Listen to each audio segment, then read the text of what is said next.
Yeah, thank you for turning me on to One Piece.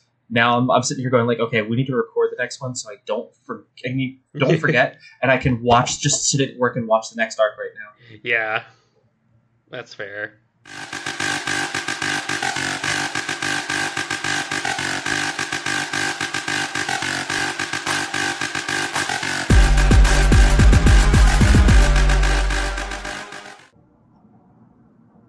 Mark, I'm so excited. Yeah, I am too. We're recording this like less than, so for the winners out there, you guys just got the last episode 3 weeks ago. So at the beginning of the month, it is the 2nd of June.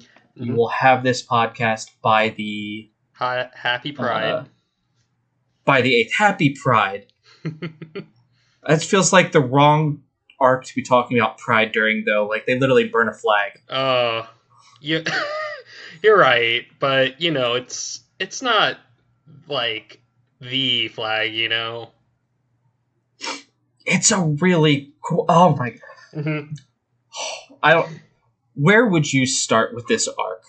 So this is, for those of you, we did the first part of Water 7, mm-hmm. And the long ring arc, yeah. And this the what's it called? G8.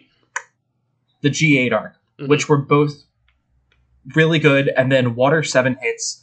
And I'm like, holy shit, this is amazing. Yeah. I sprint through Water 7. Mm-hmm. We get to Enos Lobby. I know that's still part of the same arc. Yeah. But I'm like, holy crap, this is... Mm-hmm. This just takes everything and goes... Is it safe to say that, like, this is your favorite arc of One Piece so far?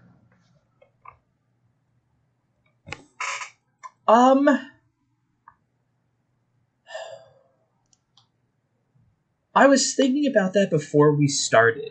Because I still think... I think Alabasta still has it. Fair. Because everything dealing with Crocodile, dealing with Smoker, mm-hmm. and then just dealing with the political intrigue of that entire area, like, Spondman isn't compelling. He is a nuisance, Fair. And every time that he did anything, I was like, oh, you're a terrible person. Oh, we're going to do the flashback? Okay, you're just a terrible family. Mm-hmm. Like, there is nothing good about you whatsoever. And that is the one thing. Crocodile, being who he is what I think I'm going to say is going to make Alabasta still my favorite arc. Fair enough. I want someone better than him to come about. Mm-hmm. Fair enough. Even though I have stated before that Water 7 Enies Lobby is my favorite saga of One Piece, Crocodile still kind of has a chokehold on my favorite villain in One Piece. So I can definitely see him just being the be-all, end-all for what makes your favorite arc what it is. Now, that being said, the story I think here... this arc is... The story here blows out of the water. The character development. Mm-hmm. And I think I even sent this to you in a message. I was like, this is Usopp's arc. Oh, for sure. I know everyone gets play. Mm-hmm. It's like, okay, Sanji's cool, Zoro's cool. They've been cool. Like, you guys get out of the way. Robin gets the, like, okay, Robin, what's going on, honey? What's your... Oh, I'm sorry for being so short and blunt with you. You take the time you need, sweetheart, and I'll wait over here till you're ready. Yeah. Like, again, I just think the emotional highs of Water 7 Enies Lobby just, like, take it to an extreme that is kind of unfair for other, like, arcs in anime, just in general. And I think this arc did have me, because I've been pestering you to watch a Gundam now for, let's just say, comfortably the start of the podcast. Yeah.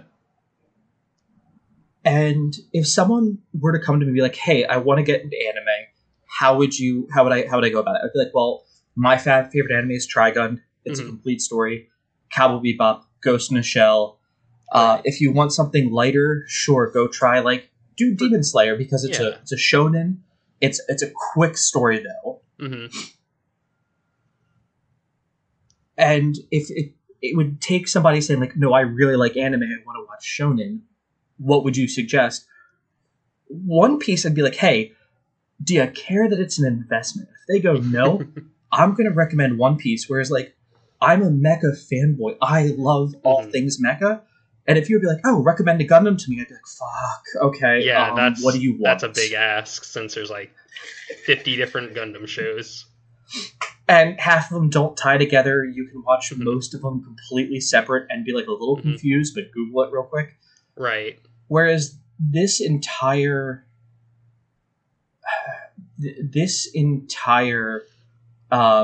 it's impressive just how big of a cohesive story that it is, essentially.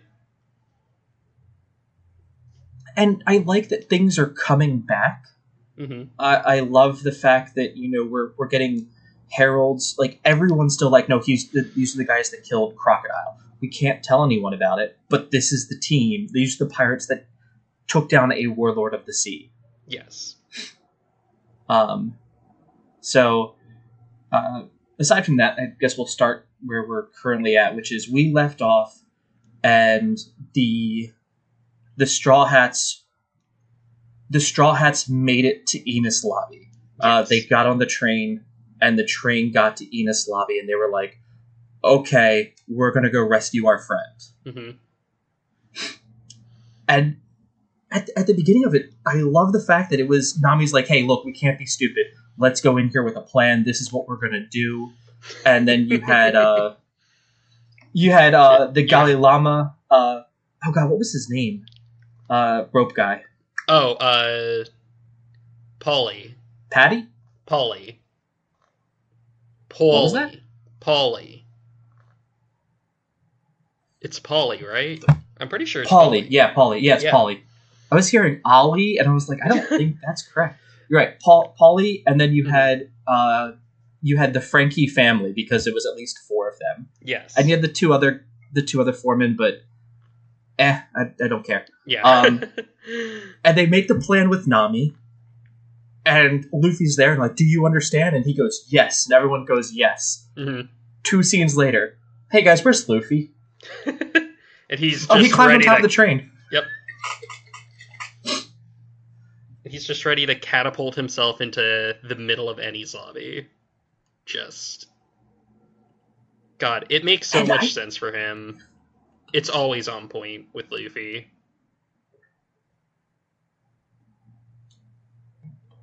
I am...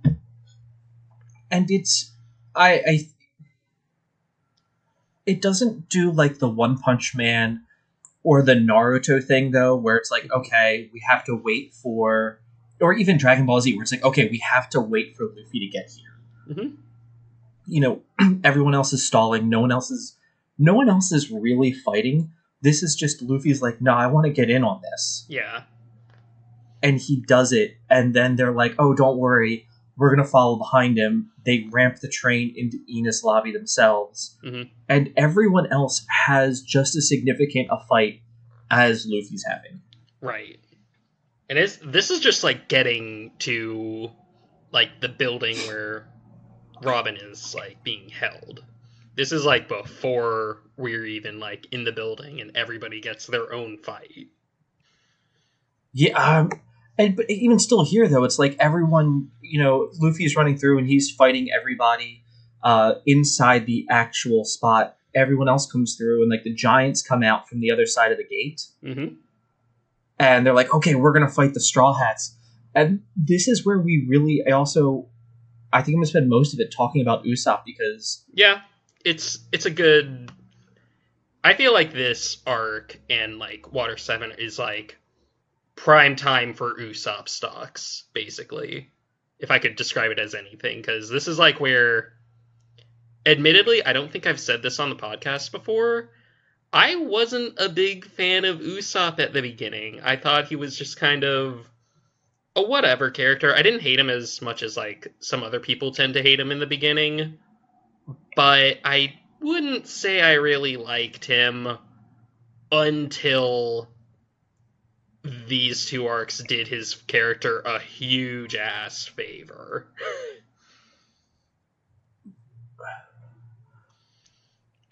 They did. You're right. They did him a massive favor with like what they were trying to accomplish with him, and I think the possible like best part about it is that we're earlier in the series. So I think also to go back on this, like I even said, hey, when Usopp had to fight Luffy. Going through the Water 7 arc, Luffy was never going to lose. Luffy was never going to get close to losing. Right. That being said, Usopp's fight and what he put up were not insignificant, and he fought with the idea of, this is what I need to do to win. This is what it's going to take for me to complete this entire... this is what it's going to take for me to like make what I want to happen and realize it happening, make it go. Right. And then, throughout the rest of the arc, like, I was like, oh, Luffy gets stuck by a tree and pushes it over, or in the buildings, and just pushes them over. And then we start to see the other things he has available later on in this arc. And it's like, he could have busted this out at any time. But I don't... It feels like a better version of the Majin Vegeta Goku fight from the Buu arc of DBZ, where it's like presented as an even fight, but Goku has Super Saiyan 3 in his back pocket, essentially. And so it's not really, and we all know about it. Yeah.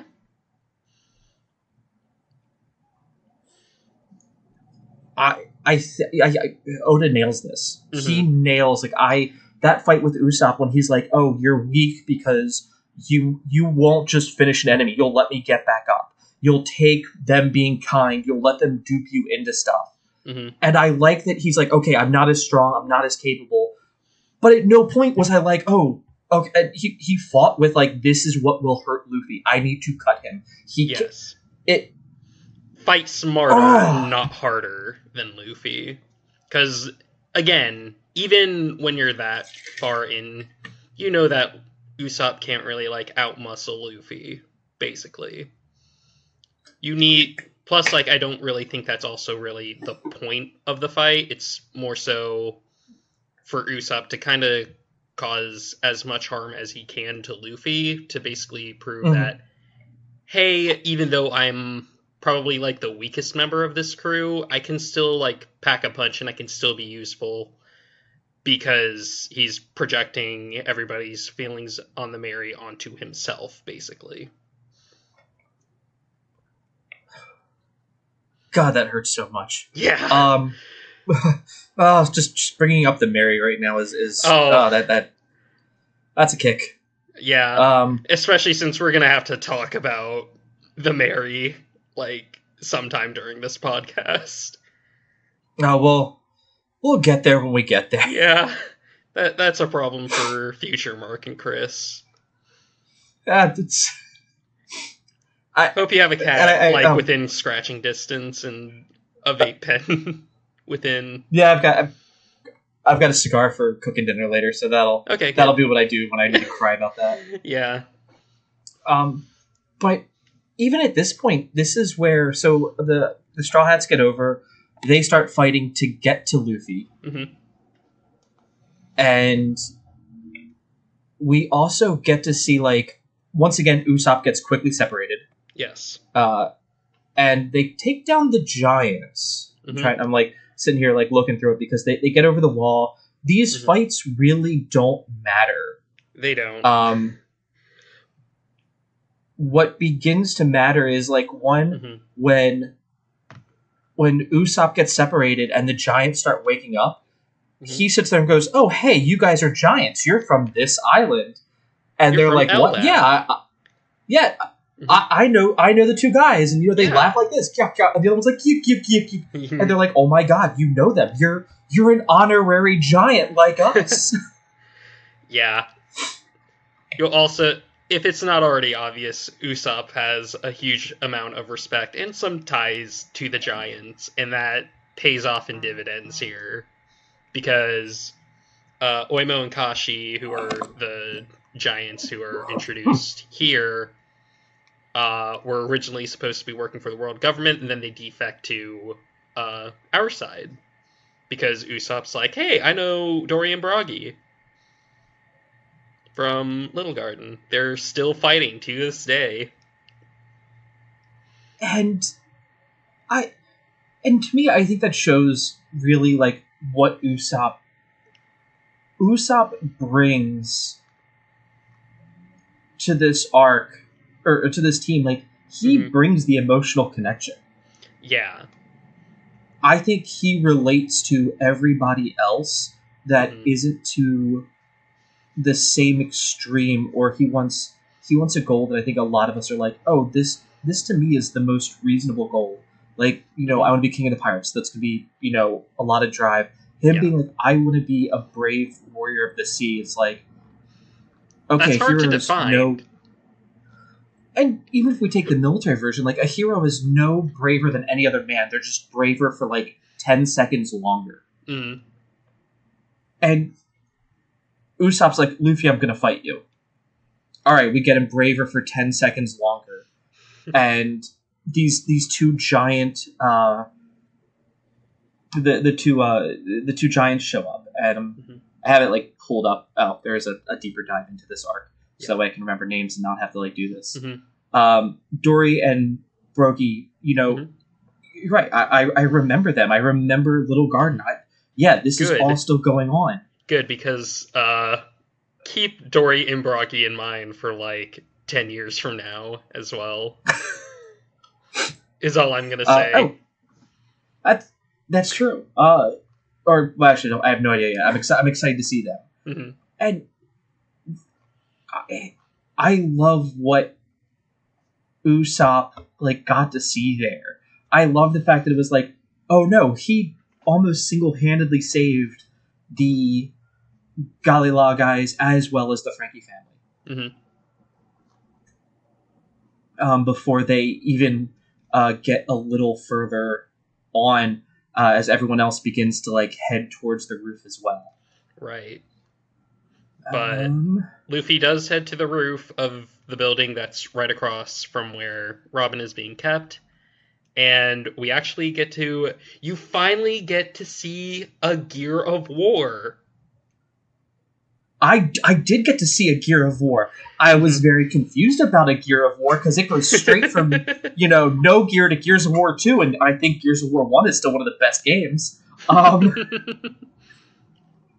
I felt so dumb. Gears 5? Oh my god! Luffy's going in Gears of War? That's a shooter anime crossover you never expected.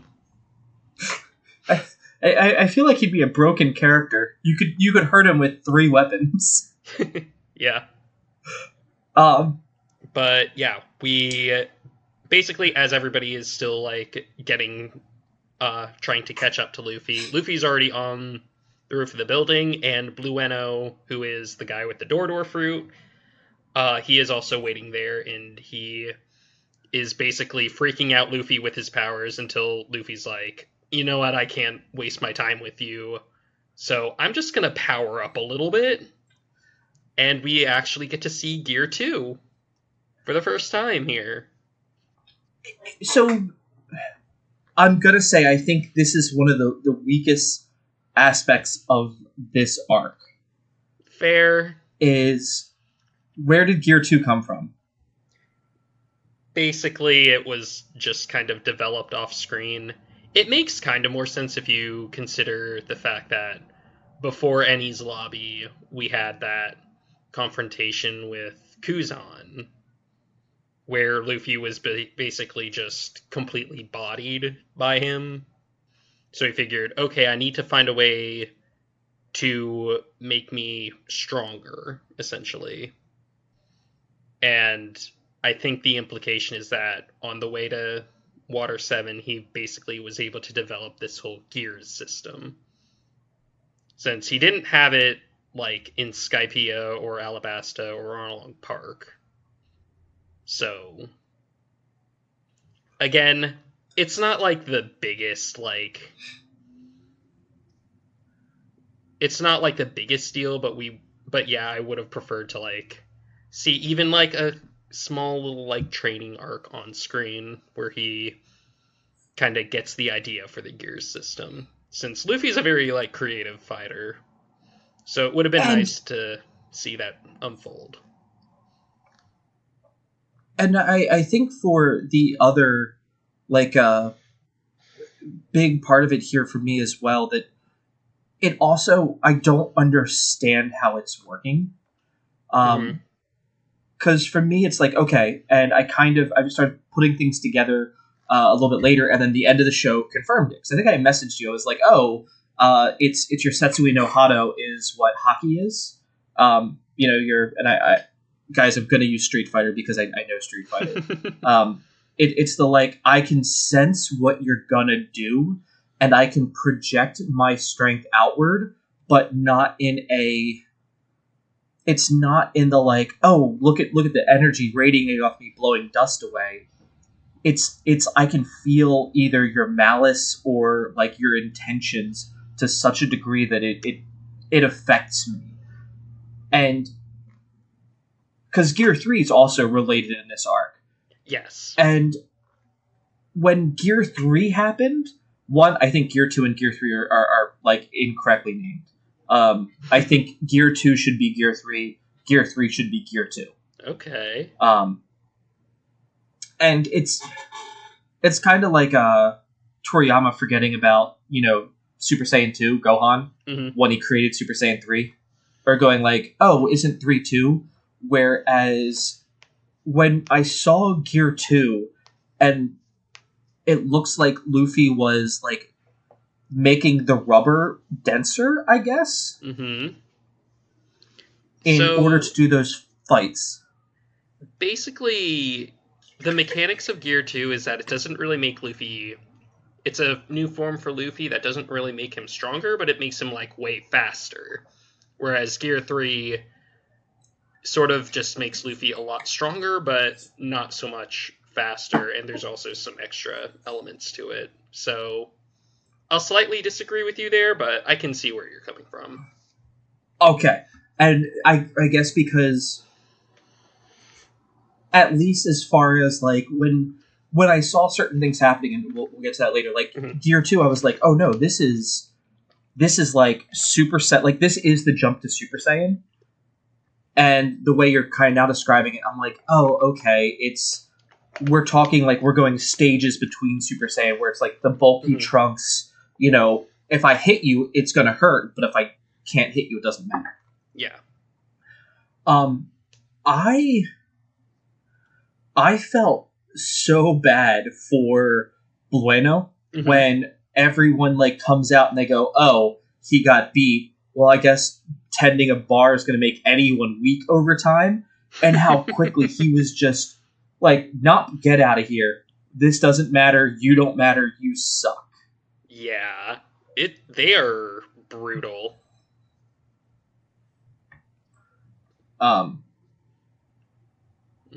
And yeah, shortly after that fight, it's like probably in the next 2 to 3 minutes, or the next 2 to 3 episodes, it's everyone shows up. And it's Nami, go ahead.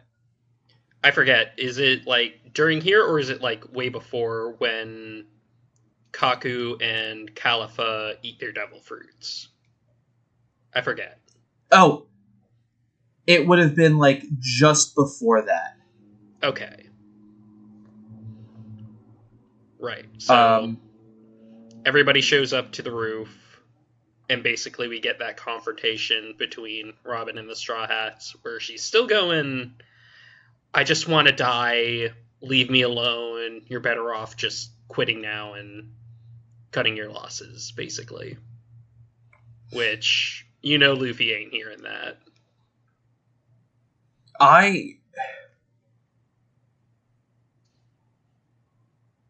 Luffy's not hearing that, and then everyone else showing up to say, "Hey, I love you.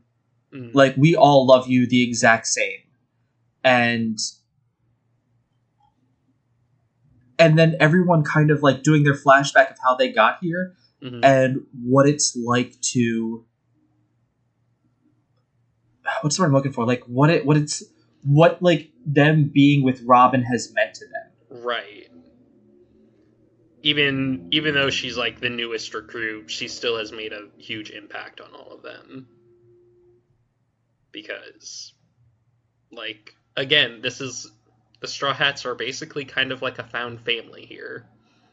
So even if you have a piece of family just for a little while, seeing them go and seeing that they don't really want to be with you anymore, it's still heartbreaking. And they still have a lasting impact on you.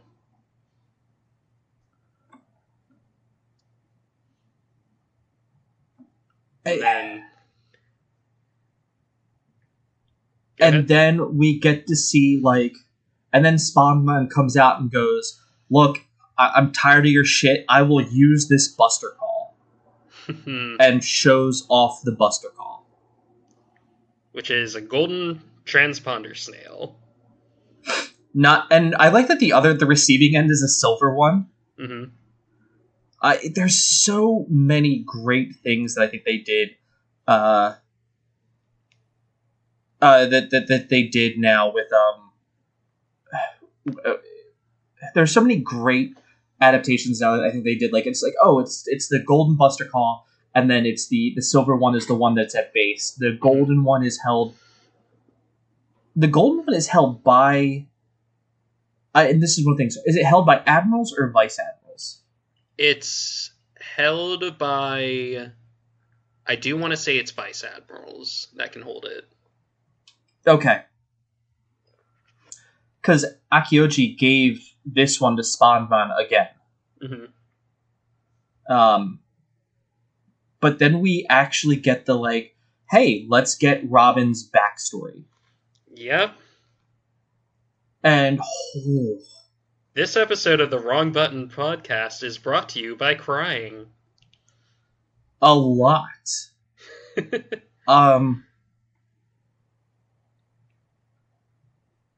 Yeah, we get to see no stone left unturned here.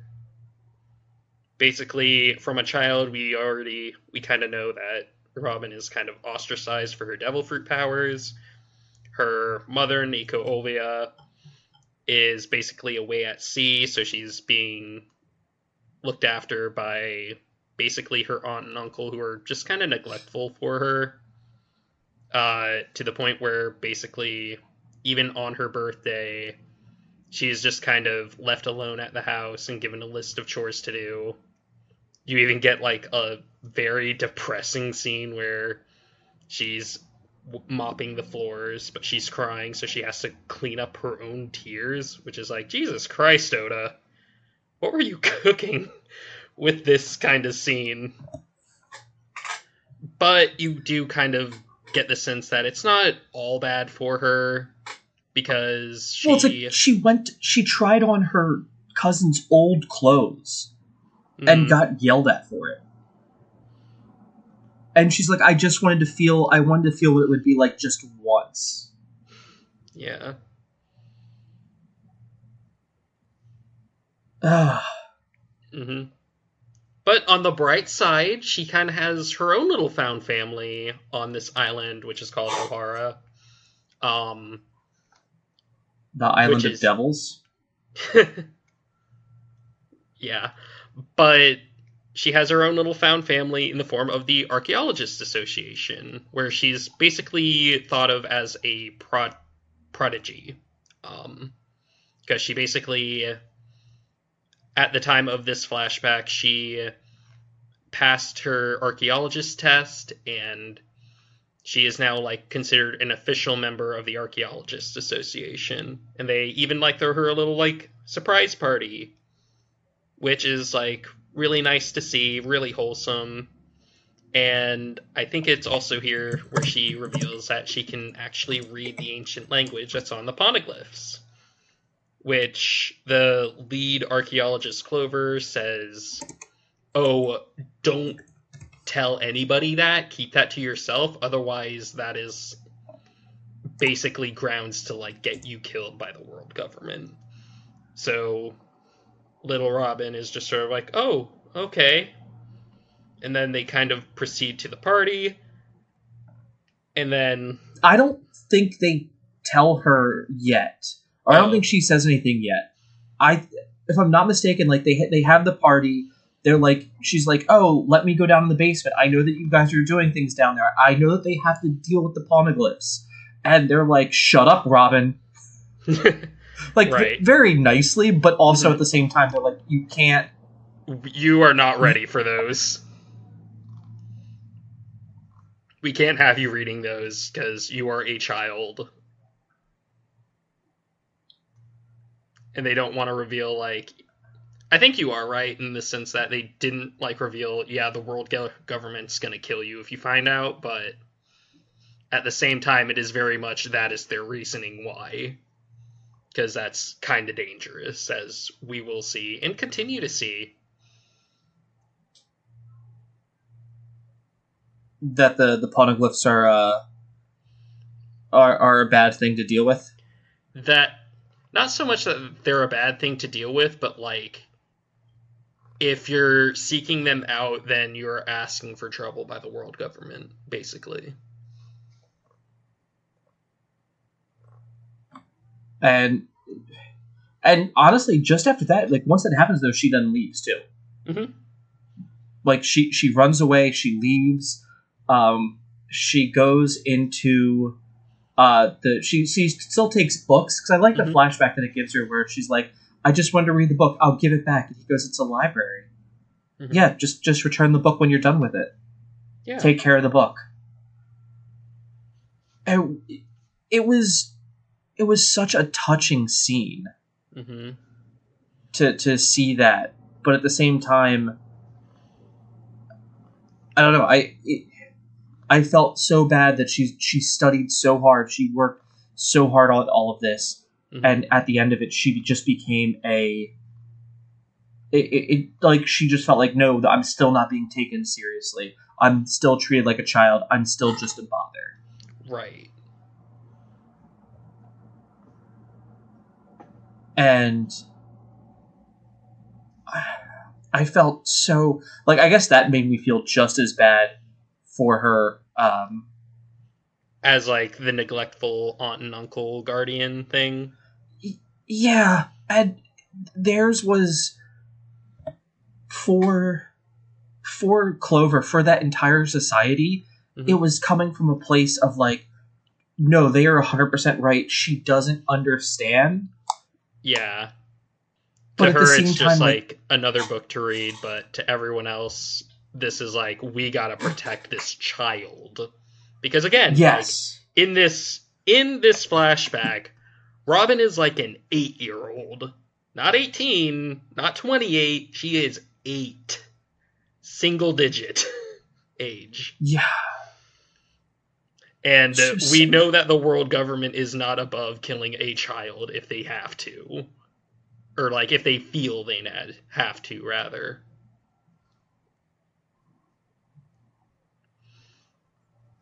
So, in the dead of night, though, moving right along from this, we get to see another giant of this arc get washed up on the shore, and then the next morning, Robin actually like kind of takes a liking to him, since he's also a bit of an outcast on this island.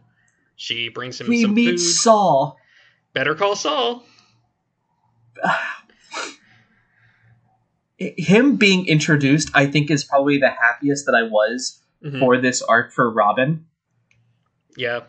Because he's like, "Oh, I need to heal," and she like brings him food every day, and she's like, "Don't worry, I'll need to eat." He's like, "No, go eat food, go be healthy, like, please, go be healthy and do this." And she's like, "Okay," and then he laughs, and he does his like, yuck, yuck, yuck, yuck, yuck, like silly laugh. That's not his laugh. Because I remember his laugh. It's actually, dead she. That is just And it's such a weird Robin laugh. But Robin does it back. Yeah.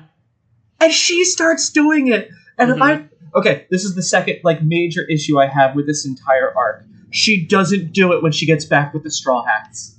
Yeah. I wanted her to do that laugh bad by the end of it. Let her have the silly laugh, Oda. Damn it.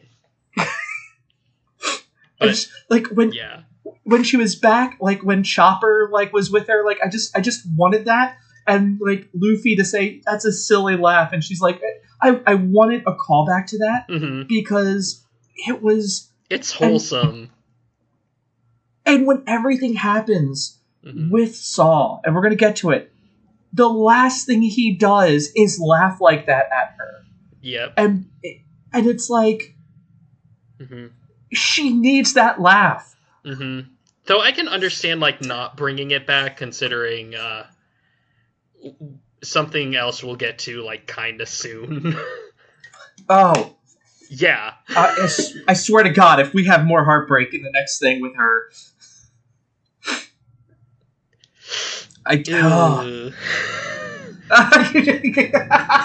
Okay, not with Robin, but we are gonna experience heartbreak in the next episode of this podcast that I'm on. That's about One Piece.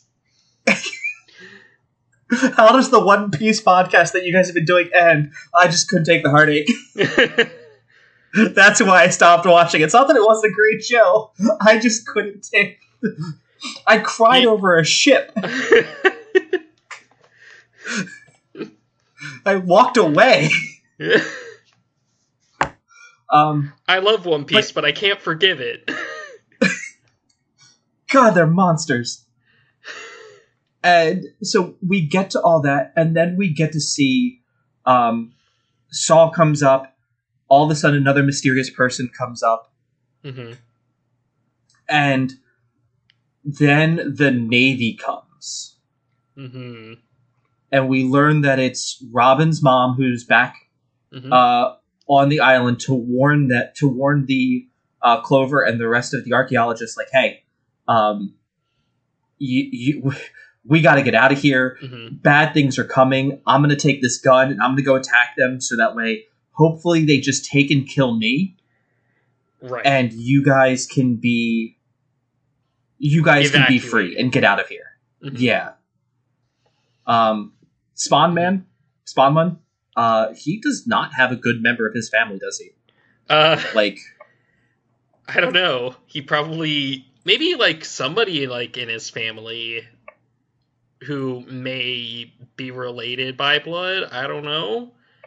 There's not a good bone in his body. I will say right now for Spandam, I'm saying it correctly, so that way. Is it Spandam? It's Spondam. That's what they kept saying in the show, or Spondamon. Yeah, kind of, but in English, you just say Spandam. You know what? He doesn't have a name. He doesn't deserve one. Yeah, honestly, I kind of like my joke, between, our DMs of just, you hate him so much, you don't even want to, bother checking his name for correct spelling. No, I don't. No, I do not. And you were just oh, man, I fucking hate fucking Spandam. I fucking want him to die a terrible death. Is that bad? And I'm just no. That's the correct response. Everybody in the One Piece fandom hates this dude's guts. When when any One Piece fan gets introduced to Spandam, the response is, we want your blood, and we want it to be on the outside and not the inside. And we want all of it. I am so glad that is the take for the rest of the society, too. There might be, a couple of characters who are hated a bit more than him, but, if you were to ask somebody, who their least favorite character in One Piece is, and they say Spandam, everyone's just sort of yeah, we get it.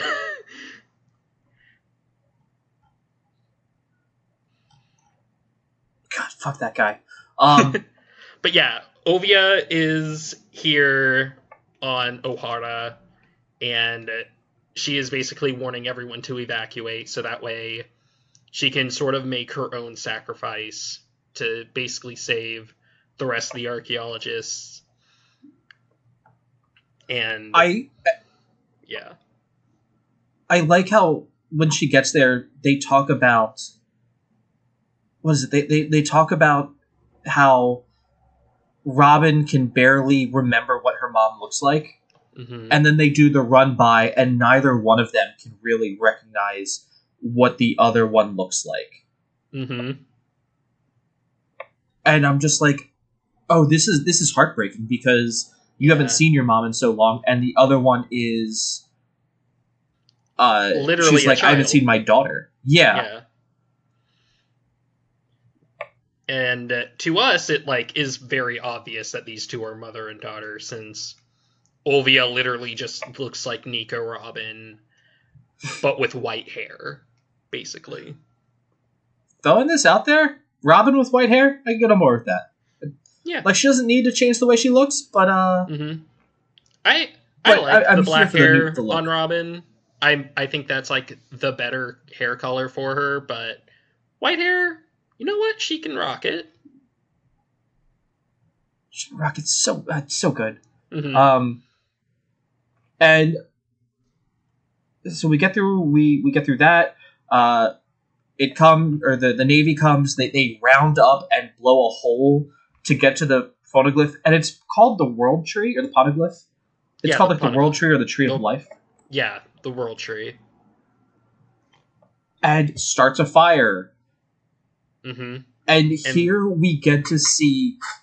I was disappointed to an extent because when we met Akioji, right? Aokiji, yeah. Aokiji. Sorry, I'm just gonna keep butchering their names. Akiji. Fair enough. We met him, and he comes in, and he's like, he has it's the Zonin fruit, which is what Luffy has. No, it's a Logia. A Logia, which is still what Luffy has. No. It's an element, right? Yeah. Luffy has a Paramecia fruit. Okay. Don't worry about the terminology that much. But we saw that fight, mm-hmm. right? We saw the fight where he just... Luffy didn't fight. Luffy mm-hmm. was... That wasn't a fight, that was pity. Yeah. Yes. And so Robin's like, hey, this calls 5 vice admirals with 10 battleships mm-hmm. to a point, and they make it go away. I was almost like, oh, this is...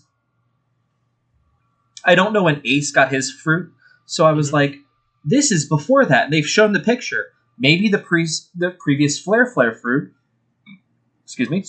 was a Marine, and he went there and like nuked the island, and then it was like frozen. And I don't know. I was just I was expecting them to like go in the center and be like, by our powers combined, nuclear atomic blast. Mm-hmm. And instead, it was Vietnam and World War II era firebombing an island. Yep. Firebombing the Library of Alexander, too. Yeah. And I was like, I'm so disappointed that that's all it is.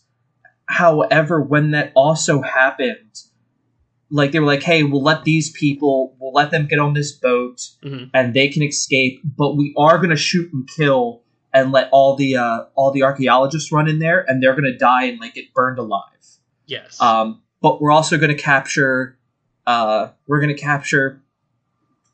Robin's mom, and mm-hmm. she's going to come back with us. We're going to get this heartbreaking scene where she goes, "Are you my mom? Oh, please answer me. I deserve this." Mm-hmm. And we're all like, you do, but... Mm-hmm. This scene... So, one thing that I do kind of like to do as kind of a guilty pleasure is that I like to look up kind of like reactions to each like One Piece arc from people who are just going in blind. I think the worst reaction to this scene ever is by a woman named Murphy Napier, who basically got to this scene like in her review of Enies Lobby. And this is like a side tangent, but I don't care. This like fucked her up so badly that she was crying just like trying to remember what was going on. And the thing about her is that she's a mother. She has a son, and after she caught up to One Piece, she got a daughter as well, adopted.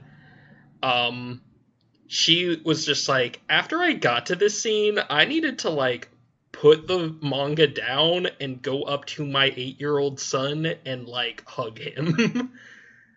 And it's just like, yeah, I can't imagine being a parent and reading this shit. Because it's heartbreaking enough when you don't have a kid. And you're right. And then the fact that it also feels like that she goes, she's like, how far can I push this to make you acknowledge me? Oh, I can read the poneglyphs, the thing that everyone's telling me to shut the hell up about. I can read them. I can read them just fine. I've been able to read them for a while. I've already... And it is just like... He said it in front of the Marines. And they're like, what did she say? Did she actually mean... What's going on and here? They're like... It's so great. And that forces her mom to turn around and be like, yes, I'm here. Go with Dr. Clover. Go with Clover. Get away from here. And they're like, well, that's not happening. Then Saul comes up, and Saul's like, I've got her. And she's like, get my daughter away from here. And she says it. She says, Robin, I want one thing for you, and that is to live. Live. Just get... I think, like, those are just her last words, because after she just says, live, just live, that is when the Navy basically kills her. And then we basically... The rest of this is mostly just Saul running with Robin basically to the shore to try to get her on a boat out of here. But once we get to the boat that has all the other citizens of Ohara on it, they're basically like booing Robin and saying, hey, she's probably the cause of all of this. She's a demon child. We don't want her on the boat at all. Which is like, wow, fuck all of y'all. And then that boat gets basically shot at and everyone on there dies. That scene where they're like, don't let her on. She's the reason everyone's here. Don't do it. And they're like, stop her. If she gets on that boat, we will sink the boat. And they're like, okay, we dodged a bullet. And then you watch them destroy it anyway. And the one admiral goes, if we're going to do a job, we are going to do it completely and well. Peace is not pretty. We're just going to maintain it. They say scorched earth and they mean it. So I think it's Ike Day is live, Robin. Yeah. I put it up. I was like, what did she say? I'm gonna stop. I'm not watching it. I'll pin the back line. So then we basically have Saul and Robin basically just kind of like trying to run anywhere to get on even just like a tiny little dinghy out of here.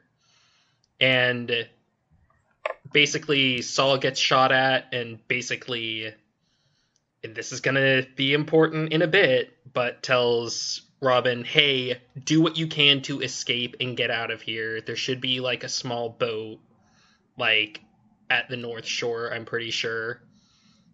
Just go there and just remember, nobody is here to walk the earth alone, and you always have to make sure that you like have a laugh in your heart, basically.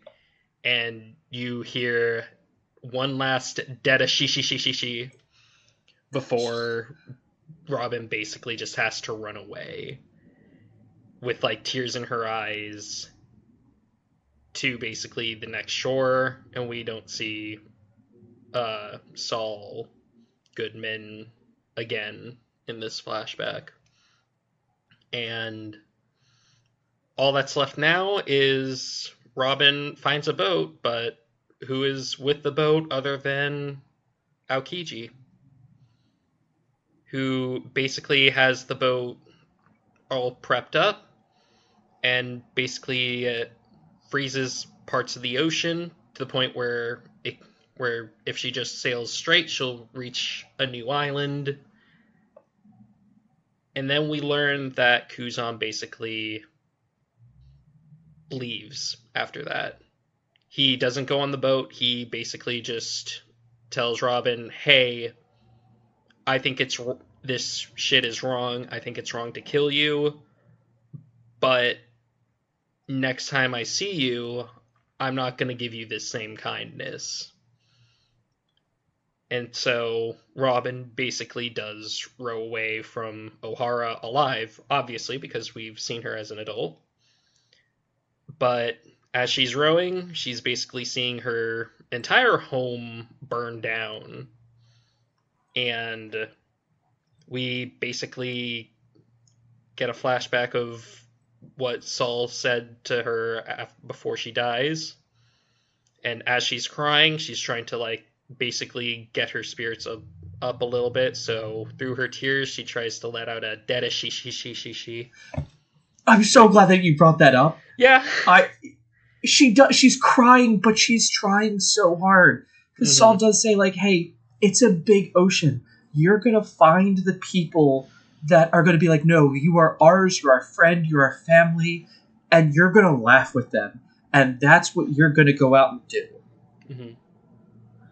We're just going to show a whole other episode montage of you meeting people until you meet Crocodile, and everyone's a piece of shit to you. Yeah. And you're, like, working to, like, not just, like, freeloading. You are like, hey, ma'am, I'll help you. Don't betray me. Hi, sir, I'll help you. No. Oh, you're a pirate? You're a gang? Oh, no, I'm worth so much more than all of you are. We're going to betray you. Crocodile shows up, and he goes, I'm worth more than you, so it doesn't bother me. Yeah.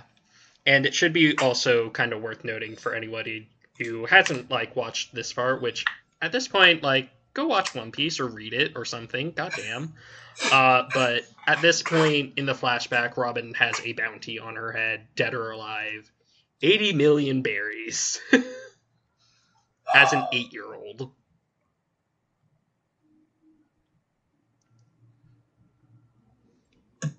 The poor...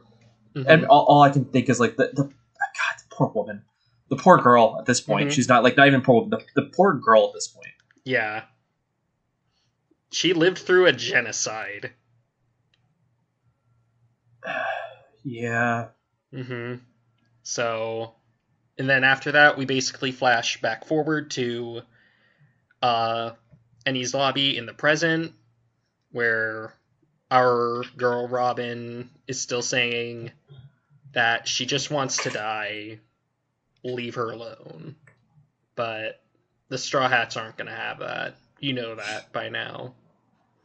And as Spandam gloats about the unity of the world government and how everyone is united under the world government flag, Luffy basically goes, okay, I know what the real enemy is. And we probably get the rawest scene in this entire series, because Luffy turns to Sniper King and says, shoot that flag down. To which Usopp grabs his fire bullet, puts it in his slingshot, and then burns the world government's flag that flies at Enies Lobby, declaring war on the world government. What makes this entire portion so much better? Because you're right, we get to there, and then I think Luffy goes like, tell us, Robin. Tell us that you want to live. We want to hear that. She does.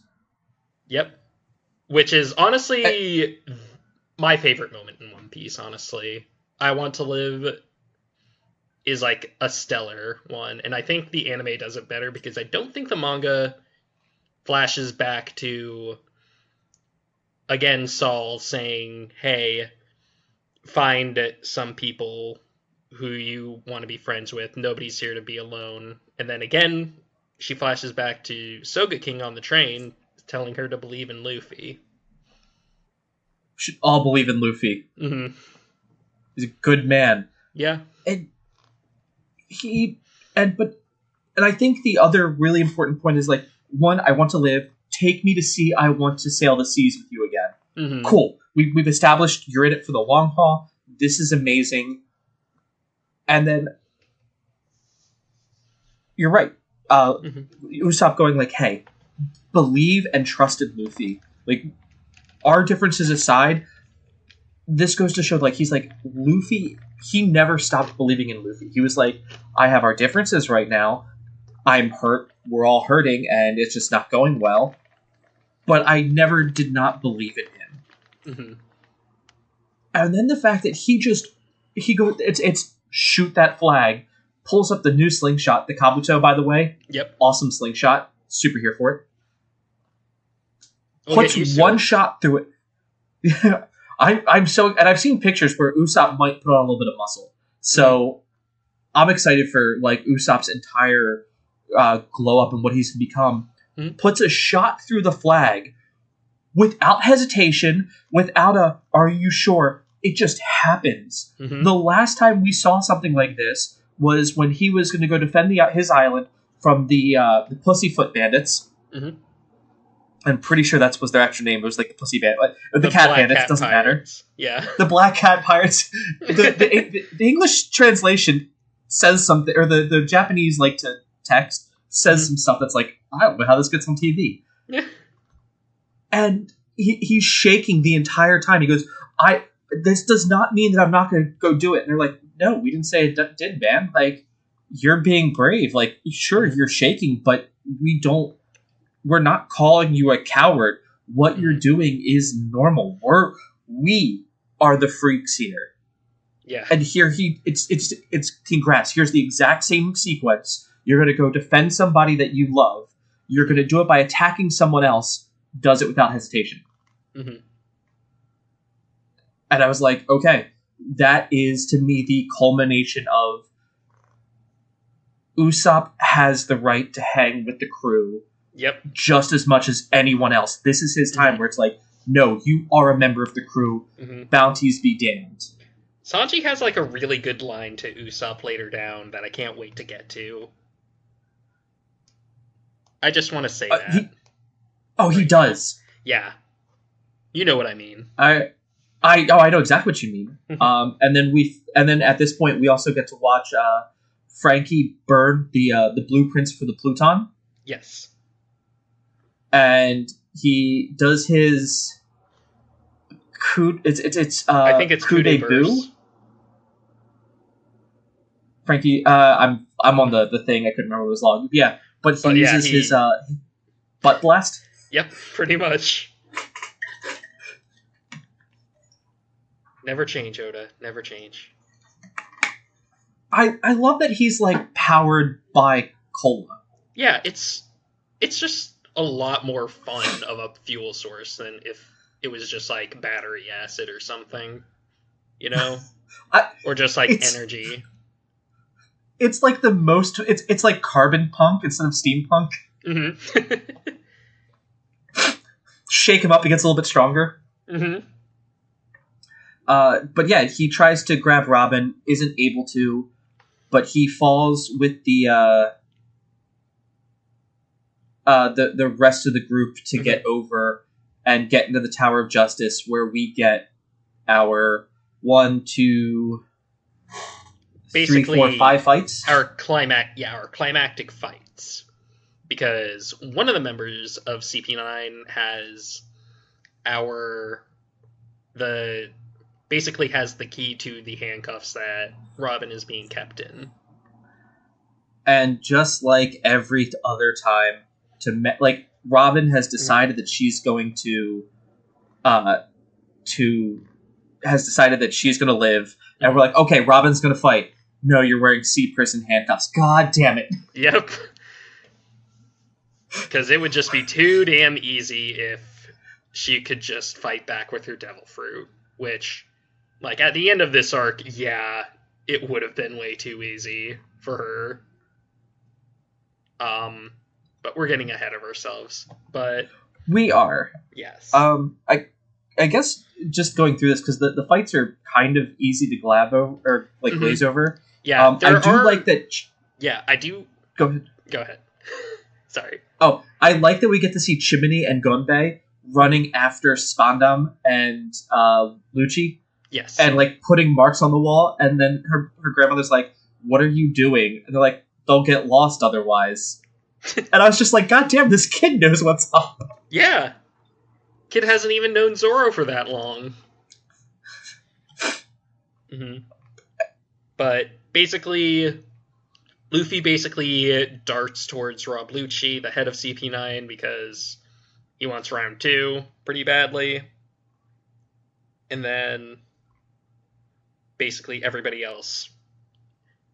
It takes a bit for everybody else to basically get their final matchup, because certain characters do end up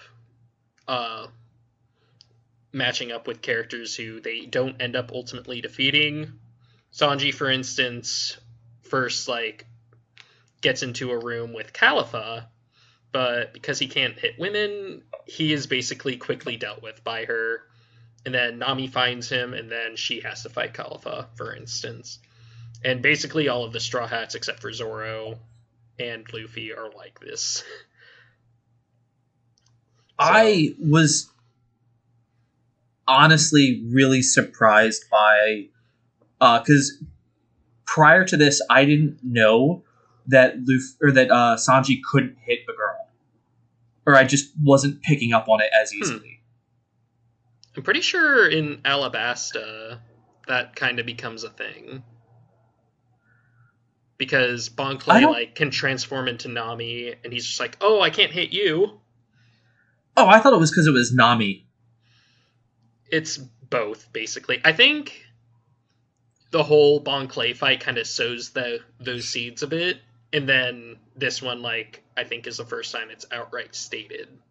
I could be wrong, though. Yeah.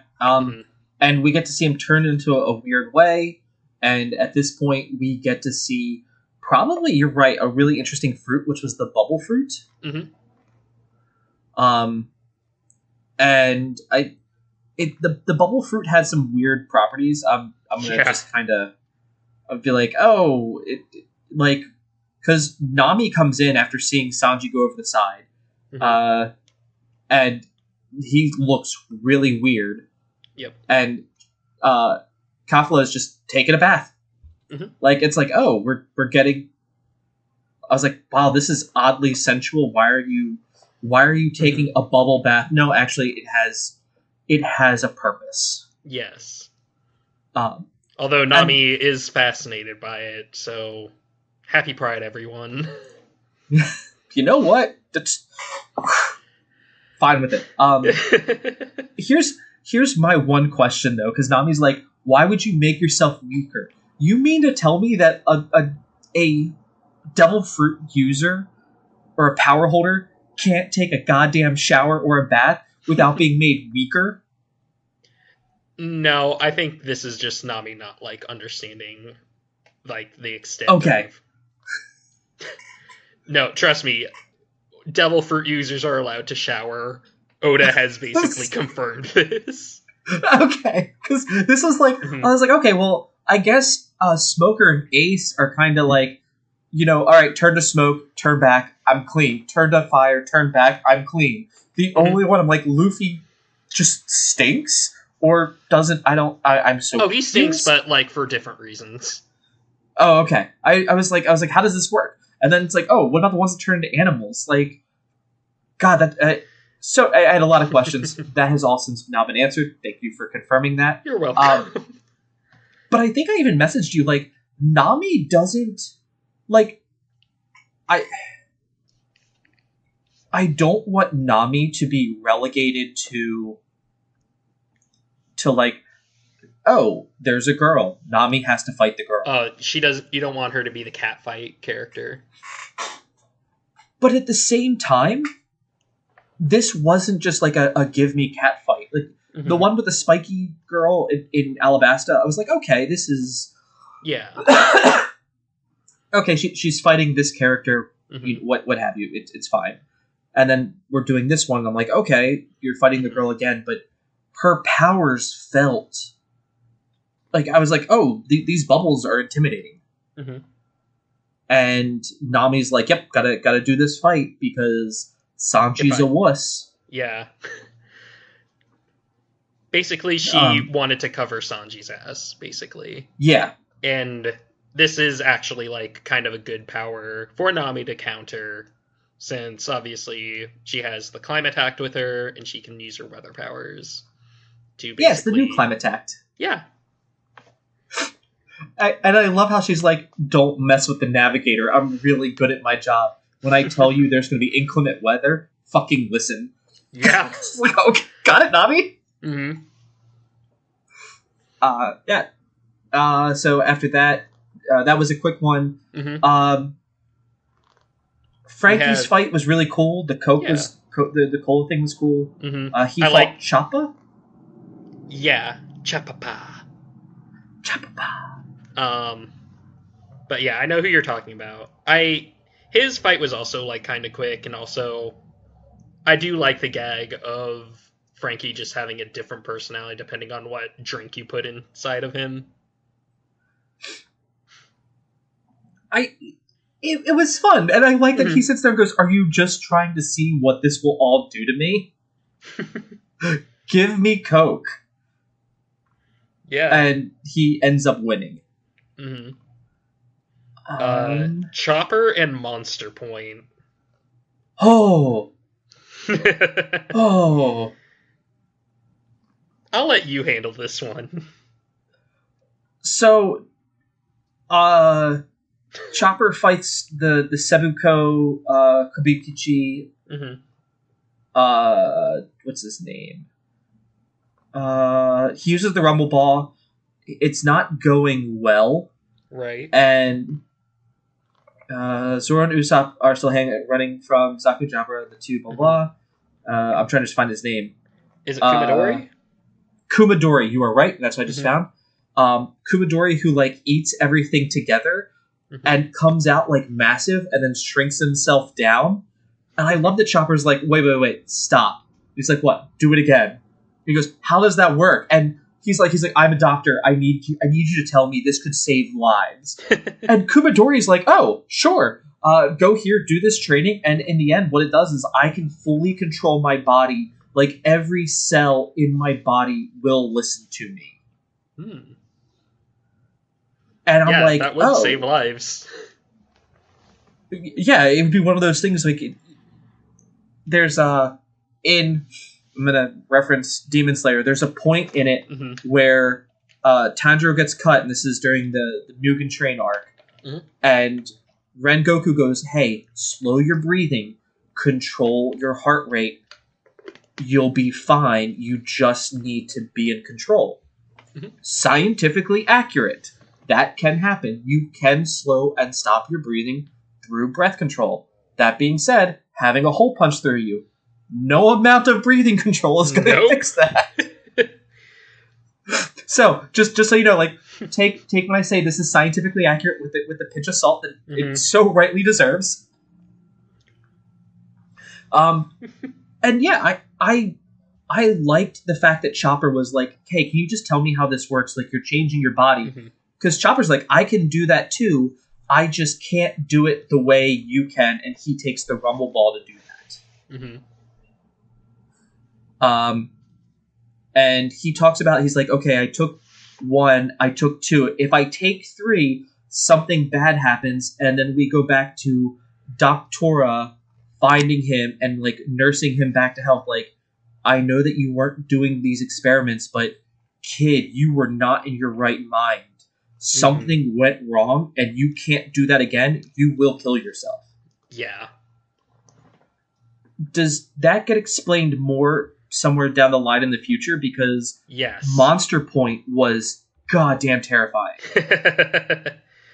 Yes, that will get explained in a bit more depth later, but for now, we get to basically see Chopper in a desperate attempt to take down Kumadora, eat all of his Rumble Balls, and he turns into basically this mindless, for lack of a better word, monster, because I don't feel right calling Chopper a monster, because he's just a little guy, and he's just a little guy. Yeah, I didn't want to... I don't feel good about calling him a monster, but that's what it's called. I'm going to call it his were-monster form. Mm-hmm. It's Chopper is not a monster, but he has were-monster tendencies. Yes. And Kumadori, that fight ends. Yeah. That once you get Monster Point Chopper, that's no longer a fight. That is a curb stomp. And you do get basically kind of the revelation that, hey, Chopper can't really control himself in this form, so he kind of goes berserk and starts attacking the entire building that they're in, and that actually poses a giant threat to basically everybody involved, including the Straw Hats. So I think it was Frankie, actually, who had to, like, subdue him, right? Yeah, Frankie ends up, like, knocking him out, and that's after, like, getting his shit kicked in a little bit by Chopper. Yeah.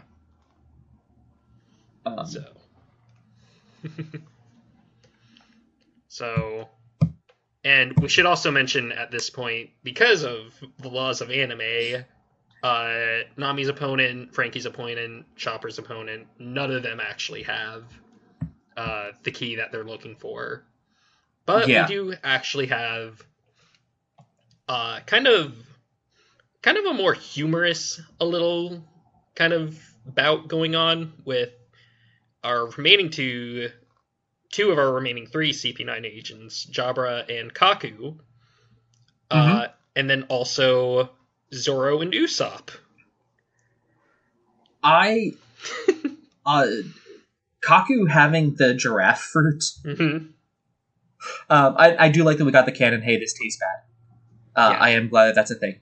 Mm-hmm. But yeah, there's I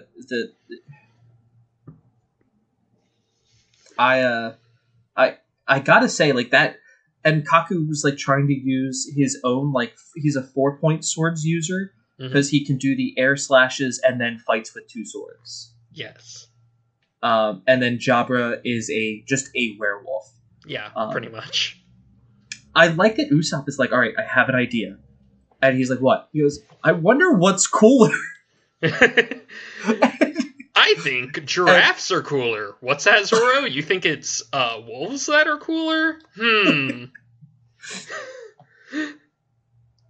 I do love that joke. And it goes so well.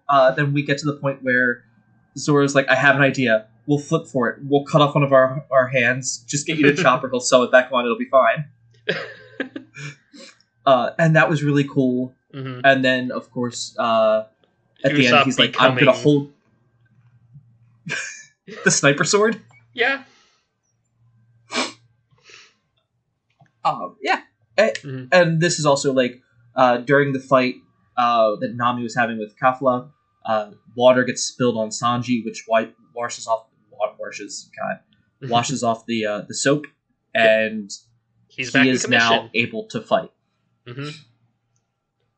And basically he fights Jabra and does actually, like, get the key from Jabra kind of early, and luckily that is the key, I'm pretty sure, that unlocks Usopp and Zoro's handcuffs, since they were handcuffed together. And I do believe we also have Kaku's key as well at this point, and that's actually the key to basically unlock Robin's handcuffs. And we do get a really good exchange between Soga King and Sanji, where Sanji's just like, look, I'm gonna do what you couldn't do, which is kill Jabra, rather. Yes. Now you do what I can't do, and take this key to Robin. And which I think is a really good, like, analogy for Usopp's role, pretty much. Or, like, basically everybody's role, because I think something that I kind of love about the Straw Hats is that everybody has their own job on the crew, and the crew can't really function without that person. So, in Usopp's case, he is our marksman. He doesn't fight well, but he does basically do some of the more supportive MVP shit, basically. Since he does... Yeah, he gets the keys to her. Mm-hmm. Meanwhile, Sanji and Zoro, they're the muscle of the group, so they have to do a lot of the fighting. And it's just a really good dynamic between all of them, essentially. Since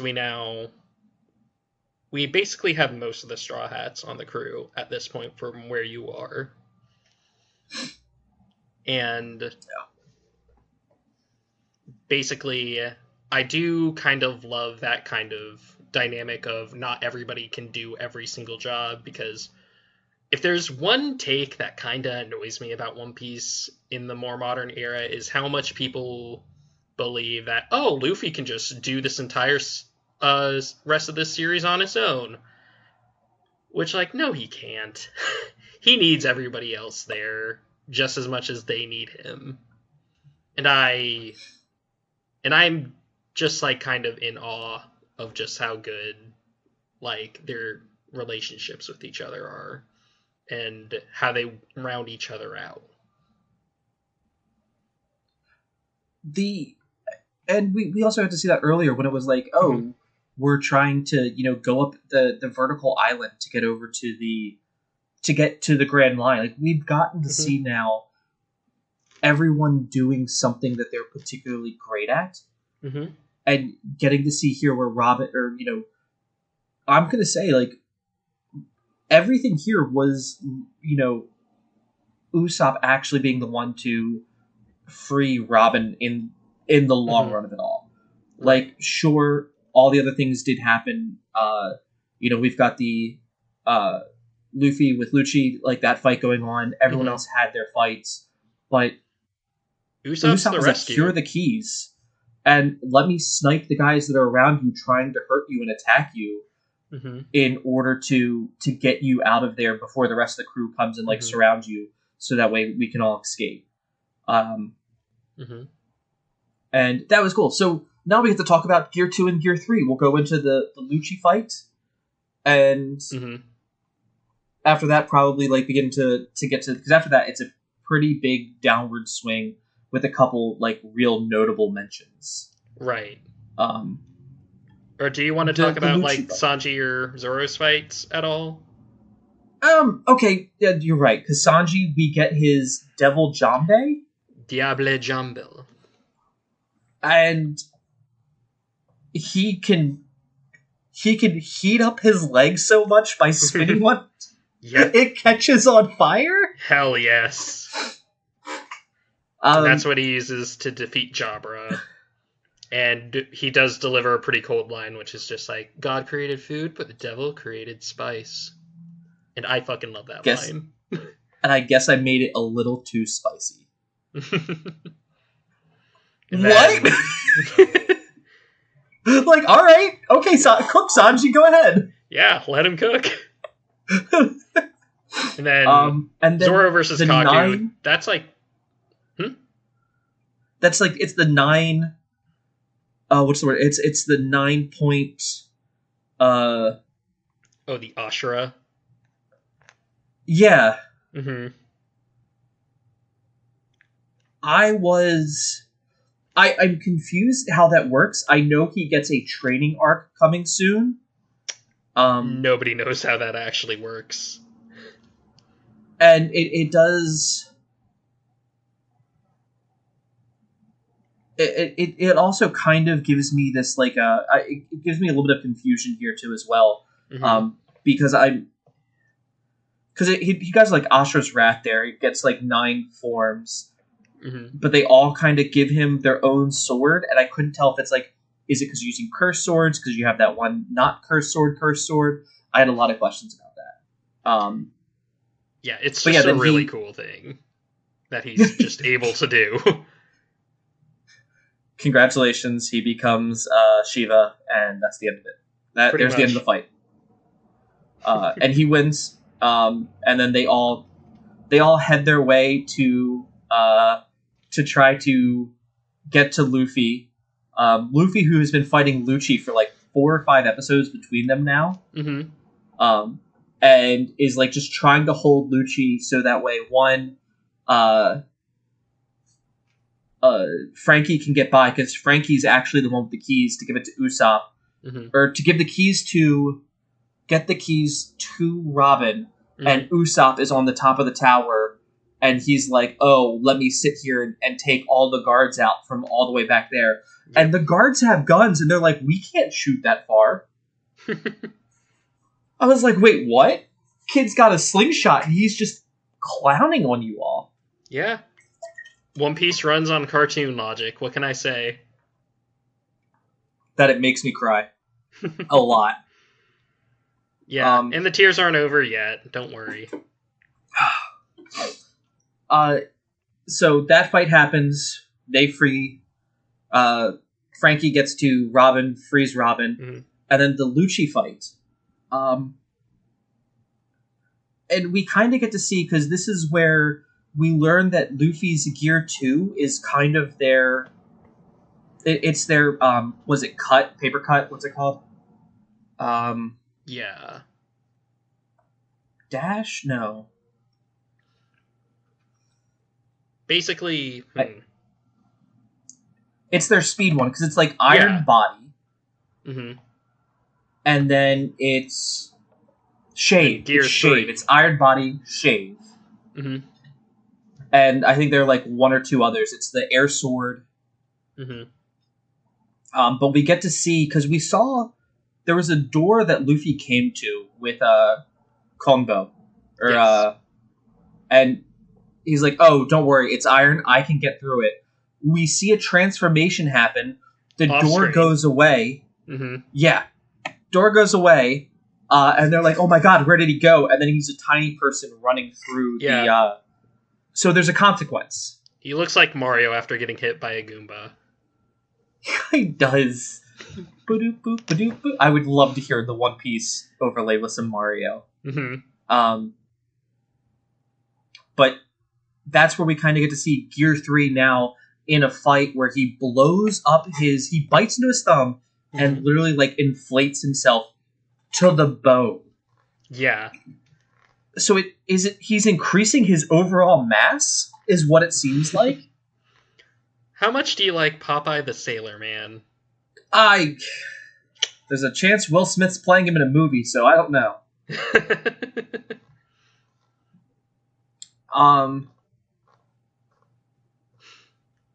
Yeah, it's and I like that he can't really he hits Lucci through the wall, and that does enough damage to stop him.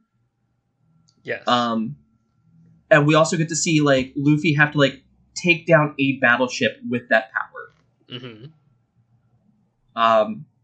We get to see Lucci's backstory. He's a monster. Congratulations.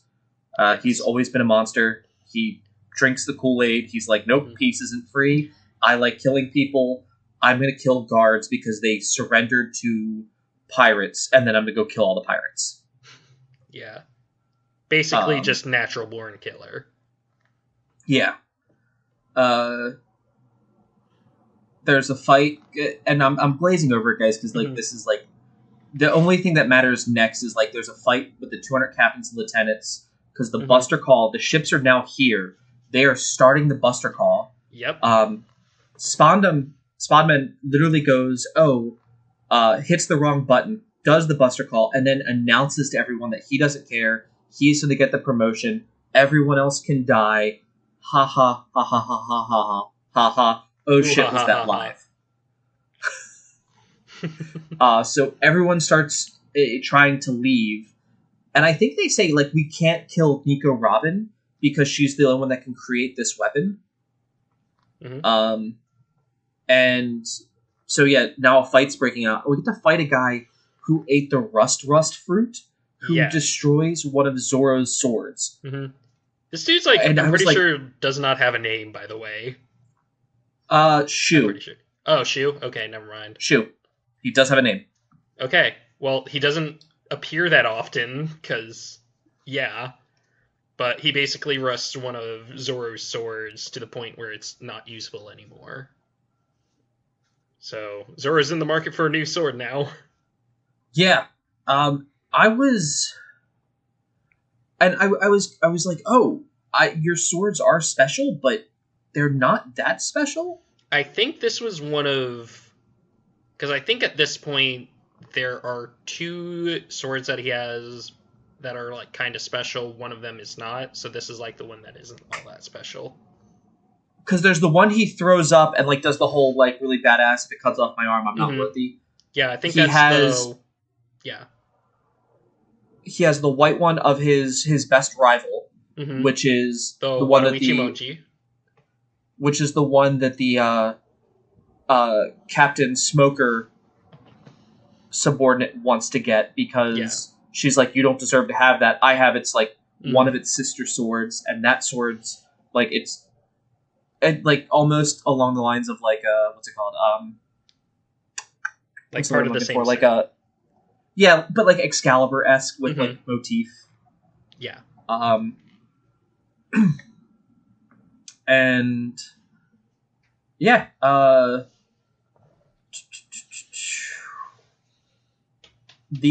everything starts to happen. The ships start firing on their own ships, like they fire on the getaway ship that the crew was going to use. So now they're all like, how do we get out? And they start hearing a voice. Yes. Before we go to that, because we're going to quickly get to the falling action, it feels like. I forgot why the world government was after Robin's homeland. What was that called? I'm going back up to the top now.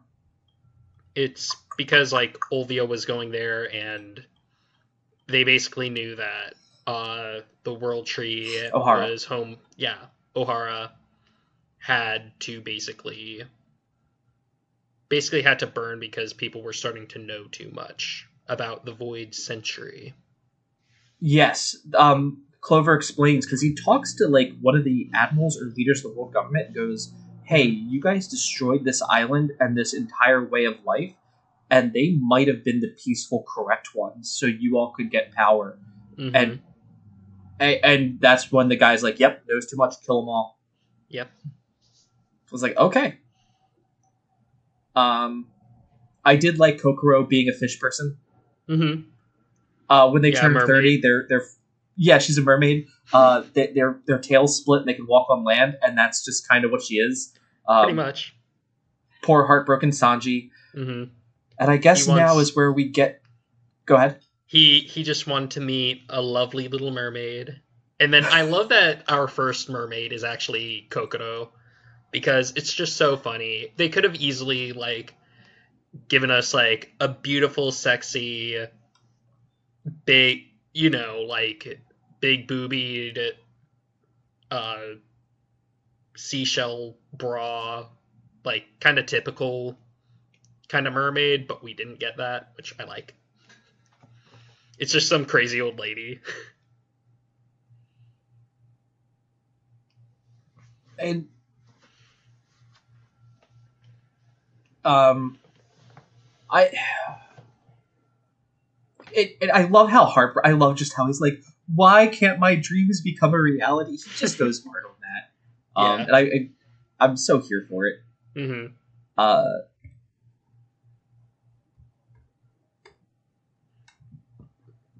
And then one thing that I don't think that many people talk about that I actually really like is when it looks like Luffy's, like, down and Lucci is just, like, towering over him. Usopp basically looks over and is like, Luffy, what are you doing? We can't, like, have you lying down like that. We're all, like, trying to rescue Robin over here. So quit slacking. And he's just sort of like, Usopp, shut up. I'm trying my hardest. Well, if I don't shut up, then, like, what are you gonna do to me? And that, like, kind of pushes Luffy to basically finish off Lucci. I love that the goading was there, and I like that he does defeat Lucci, but one, I know what happens later, and two, it doesn't feel like the win. Like, I was expecting like a Frieza level win where, like, yeah, Luffy's winded, but no, this was, no, Luffy was tapped out. Yeah. And we get there. And then they hear a voice. Everyone kind of hears a voice calling to them. And they're like, well, how do we get out of here? The ship we were going to use to escape was blown away. We can't get to the other end of the island. The Buster Call is still actively happening. That island's being destroyed. What do we do? And they go, jump to the sea. Don't worry. And you hear a voice that tells them that. And they all say it sounds familiar. Yes!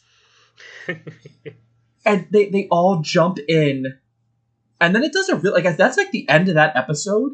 The following episode is just them on the Mary heading back. Yep, because, surprise, it's the Mary!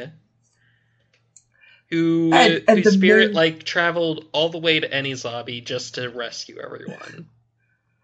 You gotta think, like, it took it like a full probably 24 to 48 hours. So I'm like, okay, that's not bad time for a crewless ship to get there. Yeah.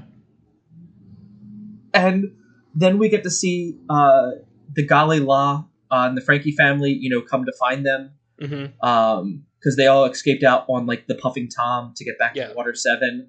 And once they get on the boat to go back, because they're all like, what are you doing on that boat? This is impossible. They're like, we told you the Mary was strong. The Mary literally splits in half. Yep. And they're like, what's this? And then the Mary has the audacity and the gall to apologize. Talks to them and goes, I'm so sorry. I wanted to take you further. And and Luffy's like, what do you mean? I drove you into icebergs. I wasn't careful. Sanji and Zoro are breaking shit constantly. Like, yell at them. Usopp tried his best to fix you, but it just wasn't good enough. We're sorry. Oh, hold on. I wish Usopp was here to see you again. And then they're like, okay, we've got to light it on fire. Give it a proper burial.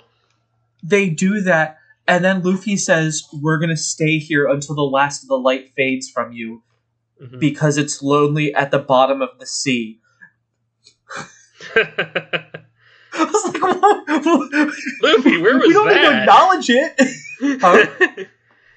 Also, like, that's kind of, like, very profound thing of Luffy to say, where it's just like, oh. And then we kind of get the thing where it's like, what was it?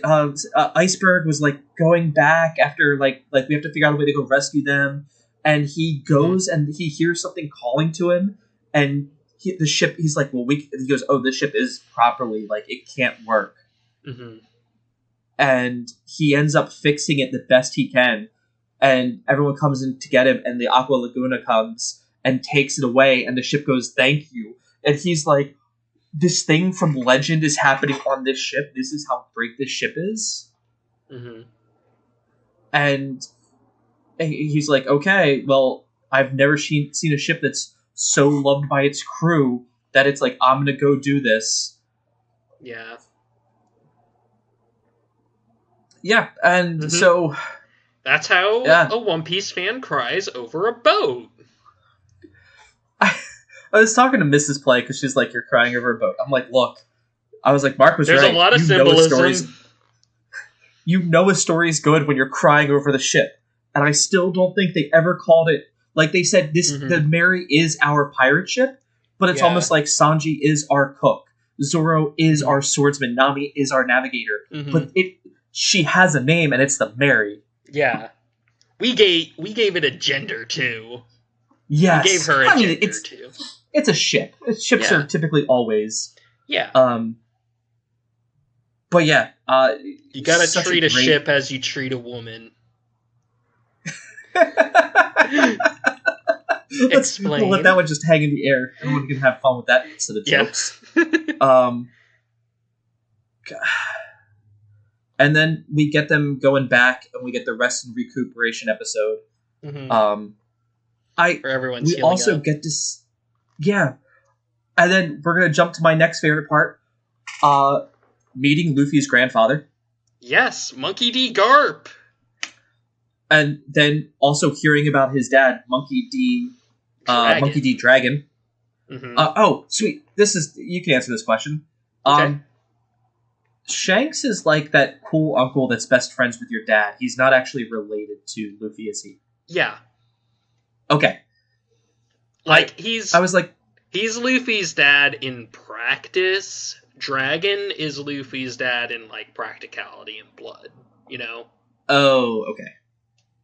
He might have been your daddy, but he wasn't the one that raised you. Got it. Mm-hmm. Shanks isn't the stepdad, he's the dad who stepped up. Oh, he's Piccolo. Yeah. Speaking of Piccolo, great segue. We learned that Garp threw Luffy to dinosaurs in a bottomless pit. Mm-hmm. Tried to drown him in a volcano. And I think something else. And he was very adamant in training Luffy with the intention of making him a marine. And I loved it how Luffy goes back to being a kid. I said I wanted to be a pirate, Grandpa. I don't want to be a stinky marine. But at the same time, we also get Luffy gets jumped by a gunnery sergeant and a regular sergeant, mm-hmm. and they attack him using shave and iron body.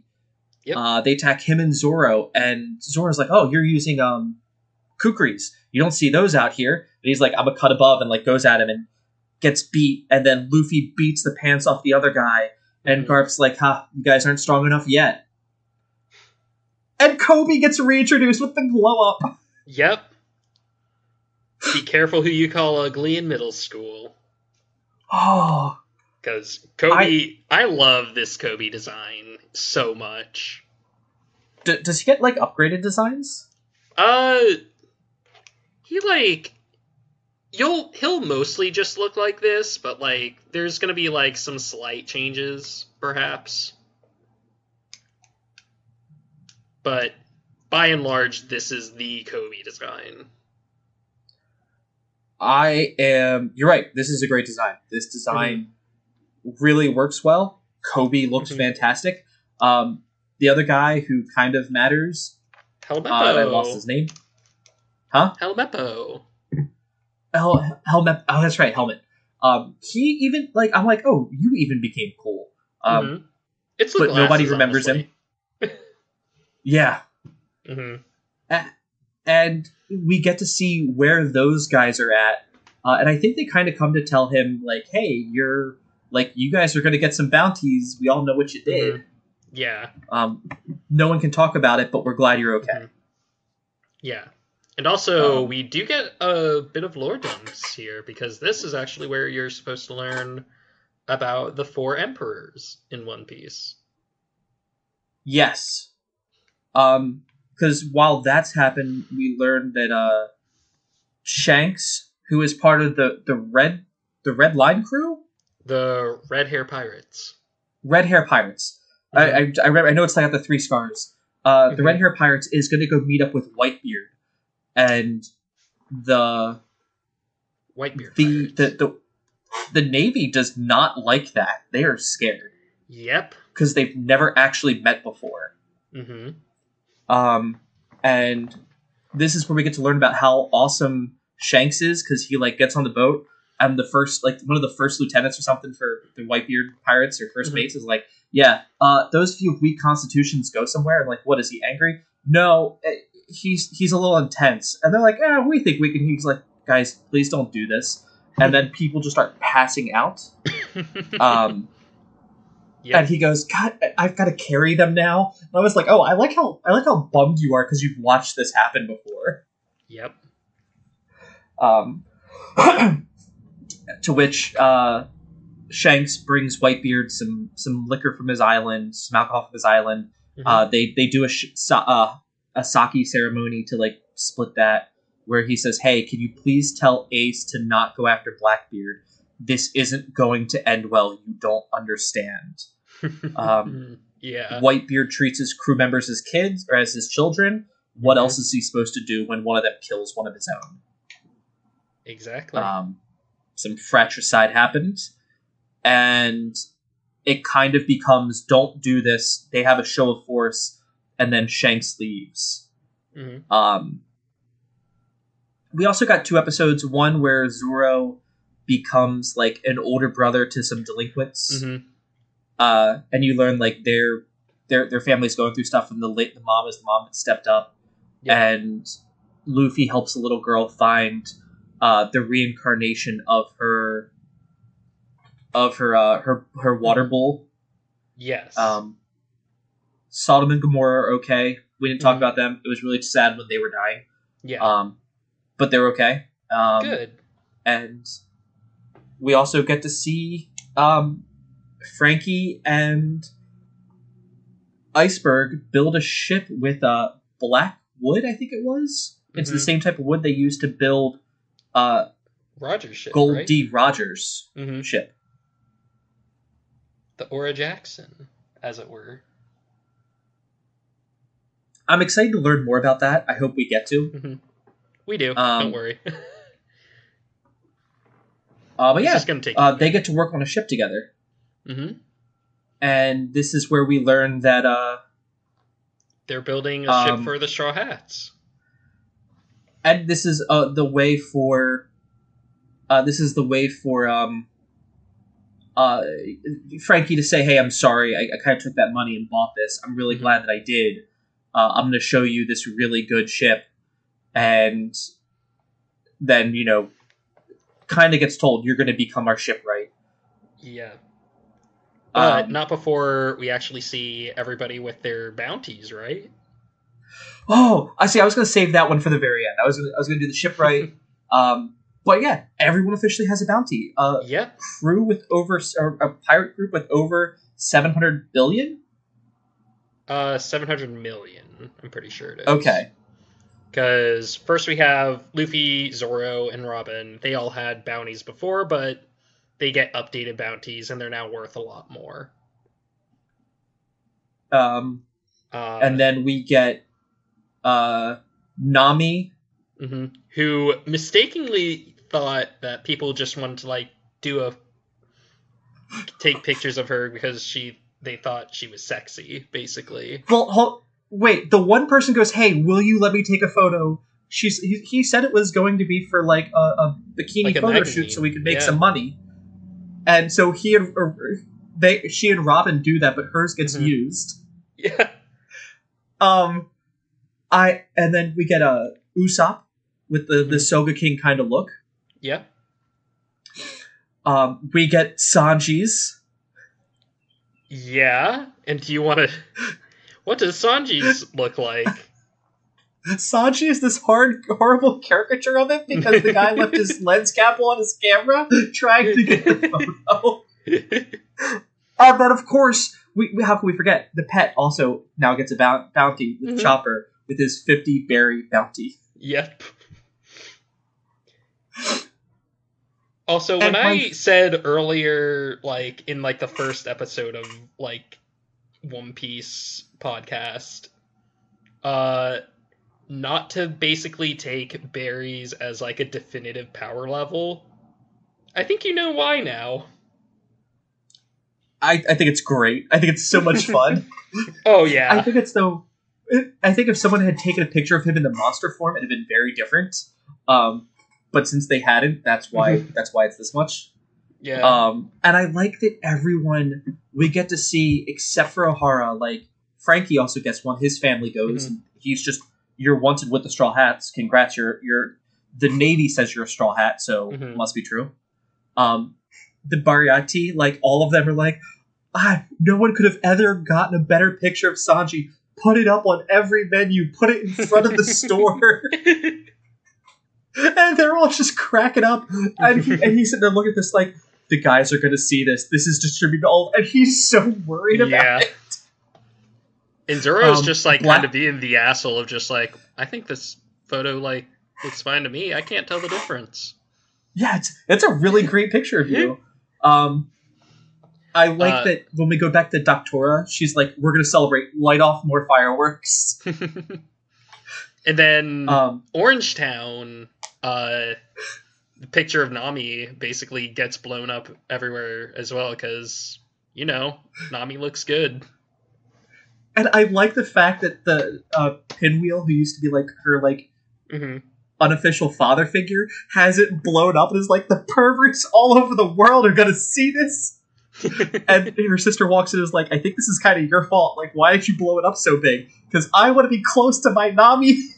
And it's like, I wouldn't be surprised if there's like a picture of him and her in his wallet. Like, it was giving me those vibes. Like, I'm so proud of her. I wish she would have worn more clothes.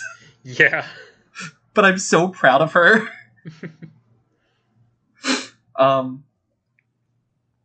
Yeah, so that all happens. That was fantastic. We get to see Garp fighting Luffy was really cool. Yes. In ship-to-ship combat where he's just hurling cannonballs at him like it's nothing. Of course, we get to see the other two start, like, Luffy bounces him back, Zoro slashes him, Sanji kicks him back out. And what does Usopp do? Does he shoot a couple out of the air? No. Because if you remember, Usopp is still not technically part of the crew right now. Oh, sorry. Yes. So that's all happening. Some of the side stories that happen, Usopp's like pacing back and forth to like, what is he going to say? And everyone sees him do it. Yeah. Just like talking to himself, just like planning on basically just getting back into the crew without like apologizing to anybody. Oh, you guys want me back? Aha, you fell apart without me. I knew you would. It's okay. It's so good. Yeah. But they're getting. Go ahead. But like, Zoro is actually very adamant about, hey, Usopp needs to apologize before we let him back. If we have to leave without him, then we leave without him. He is not our problem. Still, I loved the fact that you said that because Luffy's like, okay, I'm gonna go get back my friend because he was never not our friend, and Zoro doesn't even go like, well, he was Soga King, he helped us the entire time. He's like, he doesn't get the pass. He like, this isn't a pass. Like, good, you helped us out. That's what you should have done, no matter what. Yeah, we would have held it against you if you didn't. He goes, but if you go out there and do that, I'll be the next one to kick your ass and leave. Because I will not have somebody who's supposed to be above me being weaker than me. Right. It felt different than when Sanji stopped them from saying something they wouldn't mean. This felt like, hey, if you want to chase these dreams and you're going to be king of the pirate, I need to help you hit those dreams as well. Yeah. And it's very good. And then basically they all come to an agreement on that, and they all basically come to agreement on Frankie should be our shipwright on the crew. But Frankie is kind of hesitant to go. Yeah. So they basically have to convince him by stealing his Speedos. And so he has to just walk through town rocking out with his cock out. That entire thing was great. And Robin unveils her ultimate attack on him. Oh, by the way, during one of the other things, I didn't realize Robin could put her eyes in her arms. She can. When they were looking for the one thing, she's like, yeah, let me do this. And yeah, some Lovecraftian horror came out of that shit. Some Cronenberg-esque monster. Yep. so that was interesting to see. Mm-hmm. But yeah. So Mm-hmm. did that, and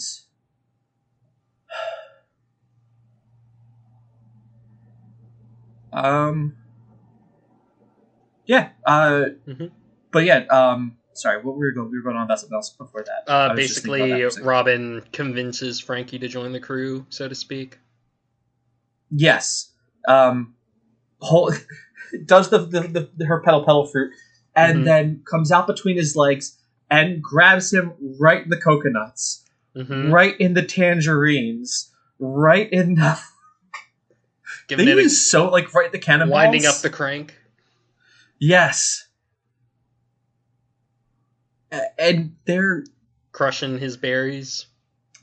They make a lot of jokes like that because it keeps going back to his two sisters. And what they keep on giving this, I was like, oh, this is great. I love it. And he sits there, and that's how he uses the excuse to cry, because it goes back to Robin. She's like, I only did it the one time. This is just him now using this as an excuse to call me a monster. And ultimately, he ends up getting on the boat. They begin to take off. Usopp comes running after them. They're leaving early because they're getting attacked by the Navy. And he's running and calling to them, like, do you hear that? And it's like, and they're like, nope, don't hear anything. They're like, dude, he's our friend. And then he goes, I'm sorry. And Luffy throws back out the lifeline and goes, can you grab this quickly, though? This is really hard to do. And then Usopp grabs his arm, is basically slung back onto the ship, and basically we have our marksman again.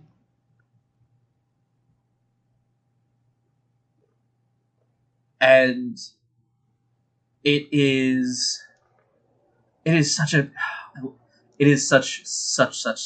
good like ending for that all. Yeah. Because after that, like, they're getting attacked, we get to see what the King of Animals, I think is what it's called. Right. That's the correct name, right? I think. Let me double check that. I know we get to see Ace and Blackbeard. We kind of glossed over that. No, Thousand Sunny. I'm sorry. Oh, we get to see. You meant like the name of the ship. Yeah, it's Thousand Sunny. Yeah, I think they call it King of Animals, like when they're coming up with names for it, or that's how it was designed.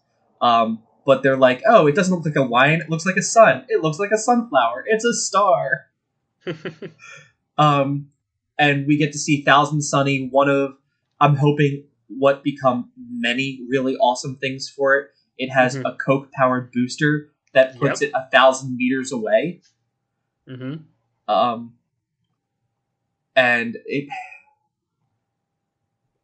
That's a lot. It's such a, and it's honestly, as much as I'm gonna miss the Mary, but they're like, don't worry, the Mary's soul will live on in the Sunny because we're not gonna treat her any different. Right. And it also gets like the tangerines back. It gets so much coming back to it, and it felt like everything was. It was like it gave him. He's like I built it with all your specifications, but I built it as if I were just building a Going Merry that fit all of your needs. Exactly. And I was like, and it was like it did such a good job to be like, we're not replacing the Going Merry. We're upgrading her, basically. We're upgrading her. We're taking everything that she was and making her the pirate battleship that she needs to be. Yeah. And I was like, okay, this is great. Adds extra sails because he's like, Nami, you're an amazing, you're an amazing navigator. It's going to be how she's piloted. That's what's going to make it great. Yes. And but then after that, we go to how we'll end it is all the questions that I have. And the holy fuck, like, so that is the end of Enos Lobby for the Straw Hats. They get away. They have a new ship. They found their shipwright. The crew's back together. Robin better not pull this shit in the future. Usopp might. That's okay. It happens. And the crew's off. And then we travel to a western town. Mm-hmm. And we get to meet two pirates. We get to see Blackbeard again with his crew, who look to be their own level of straw hattiness, right? They're not... It's the one thing, like, the red hair pirates, yes, they feel ruthless, but they don't feel straw hat. Right. I can see that Whitebeard, a little bit. And I've only met, like, two guys. Like, the one guy who kills somebody with a gun in, like, the third episode of meeting him. But I don't know who he is yet. And then... Yeah, okay. I know who you're talking about. Yeah, and then we have the Whitebeard pirates, and Ace is like one of their captains over the ships because he has an armada. He's not just like... It's not just the Whitebeard pirate ship. Yeah, he's his whole conglomerate, basically. And once again, like, Ace could be very Straw Hat, but I haven't met his partners that would also be the Straw Hats with him. Mm-hmm. But I get to meet Blackbeard, and Blackbeard is a Straw Hat. He is the Straw Hat captain to, like, foil Luffy. Basically, yeah. Blackbeard very much is Luffy's foil in this series. And I like the rival there. I wish he wasn't gonna... Because the first time I met him, and he's sitting there like, no, this new age, these new things, like, Bellamy's wrong. You are right. Exactly. That's what... I was like, okay, you and Luffy have the same ideals, but he's like, I want to be a warlord of the sea. So I think that's ultimately, like, where they're at, is, like, his want of power is very different from what Luffy wants. Like, Luffy wants to be king of the pirates, to see that and go where that goes, and it's so different. It's very different. But, that Ace Blackbeard fight, because Blackbeard has a devil fruit now. He does. Blackbeard left the Whitebeard pirates because he killed somebody to get the devil fruit he wanted, because he memorized the book on them. Yeah. And he has the dark fruit. Yes. Which basically lets him, like, cover areas in darkness, basically. And just shoot, like, shadows out of him. So, that's what I was expecting. Yep. That is not what I got. I was like, oh, he wanted darkness? Like, he's gonna get shadow step? He's gonna, like, do the shadow... He wants to be a Kingdom Hearts villain? Like, where like, if you start saying what a drag, I'm gonna be looking some side-eye at Shikamaru with Naruto. No, he's like, I control all things darkness. What is the darkest thing you can think of? And Ace is like, dude, I don't care. I am here to kill you. He goes, a black hole. Yeah. I can take in everything. And I'm just like, what? One, they know what black holes are. Two...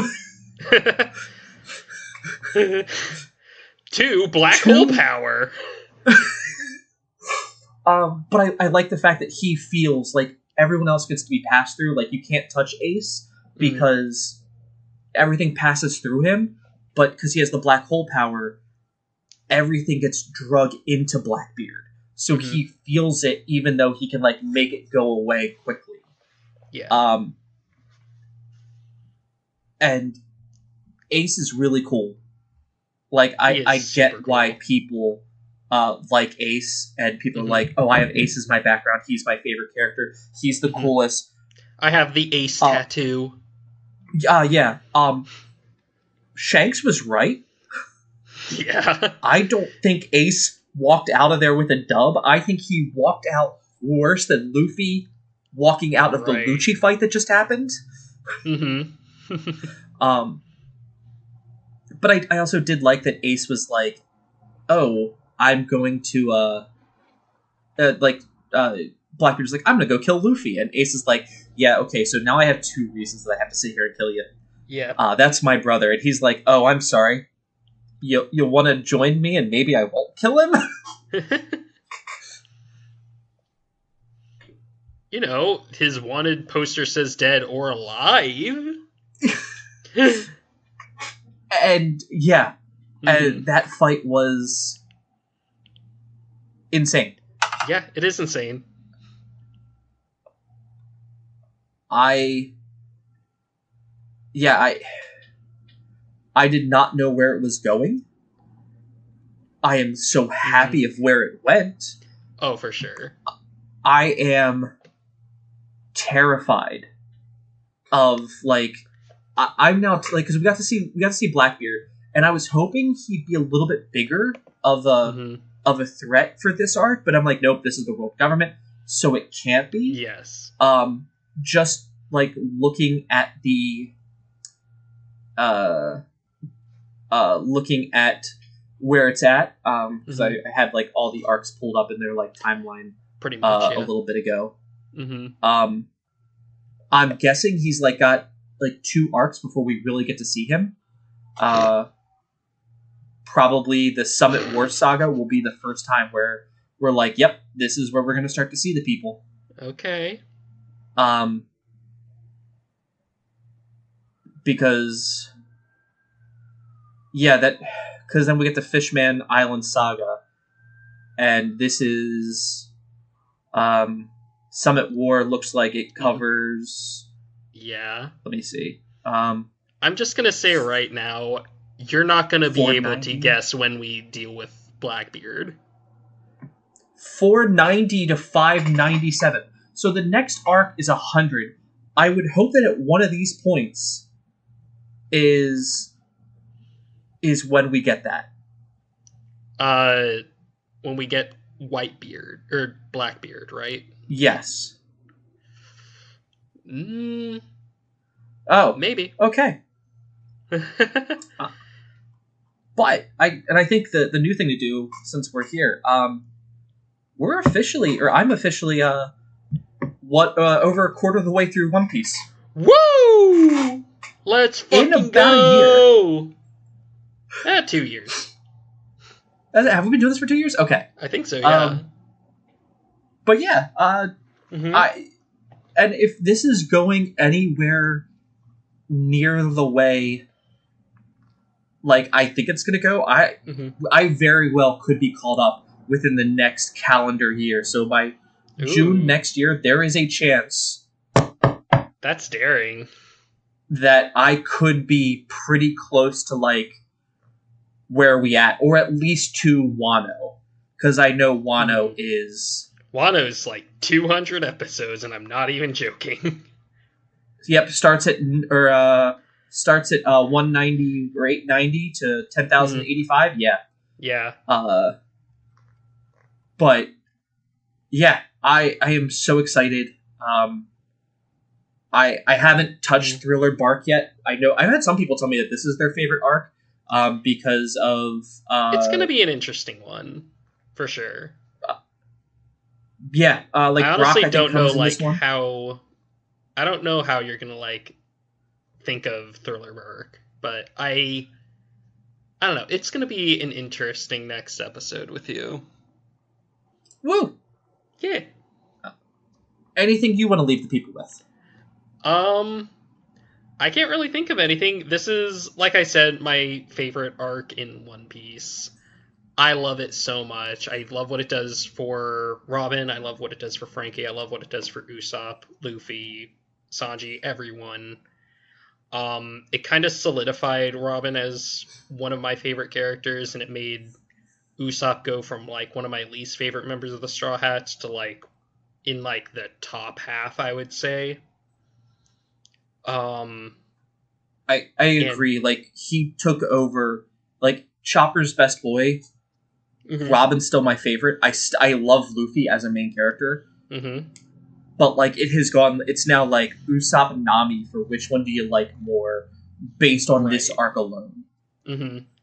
It's gonna be interesting because like I think like once we get like to the halfway point, like I'm gonna like start asking you stuff like, okay, let's like talk about like individual characters and like what we like and don't like about them, and like I'd be interested to see how like you would rank them like once we get to that halfway point, because I still think right now I'd still like you to meet some more characters and like get some more arcs in you before like you make any like grand like statements or anything, you know?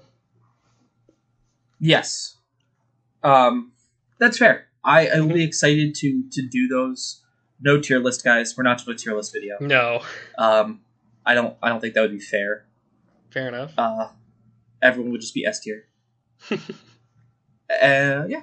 Do you have anything coming out? Are you working on any? I know I'm still working on JoJo. So okay. Mm-hmm. That'll be fun. So still working on JoJo. I will still make sure the link's in there. But yeah, thank you so much for the quick turnaround on this one. Considering I texted you like Friday and was like, hey, we need to talk about this, please. Yeah, I get you. So yeah, and like I'm good guessing that we chose like this weekend, since next weekend I'm finishing off my tattoo, so that's fun. Yeah. Congratulations. I hope you enjoy that. I will be. I'm taking like the next week off, so I'll. When this airs this following week, you guys can take a look and probably watch a lot of streams. Whether I'm building Gunpla or streaming Dark Souls, whatever other game I'm feeling like at the time. Yep. But yeah, if you guys enjoyed this, please don't forget to like, comment, subscribe, and follow us on Facebook, Twitter, Twitch, Instagram, your platform of choice. Go ahead. Please feel free to go ahead and listen and give us a watch on Spotify and iTunes, Apple Music, YouTube. As always, you're all winners out there. Keep it weird and have a fantastic rest of your day. Peace out.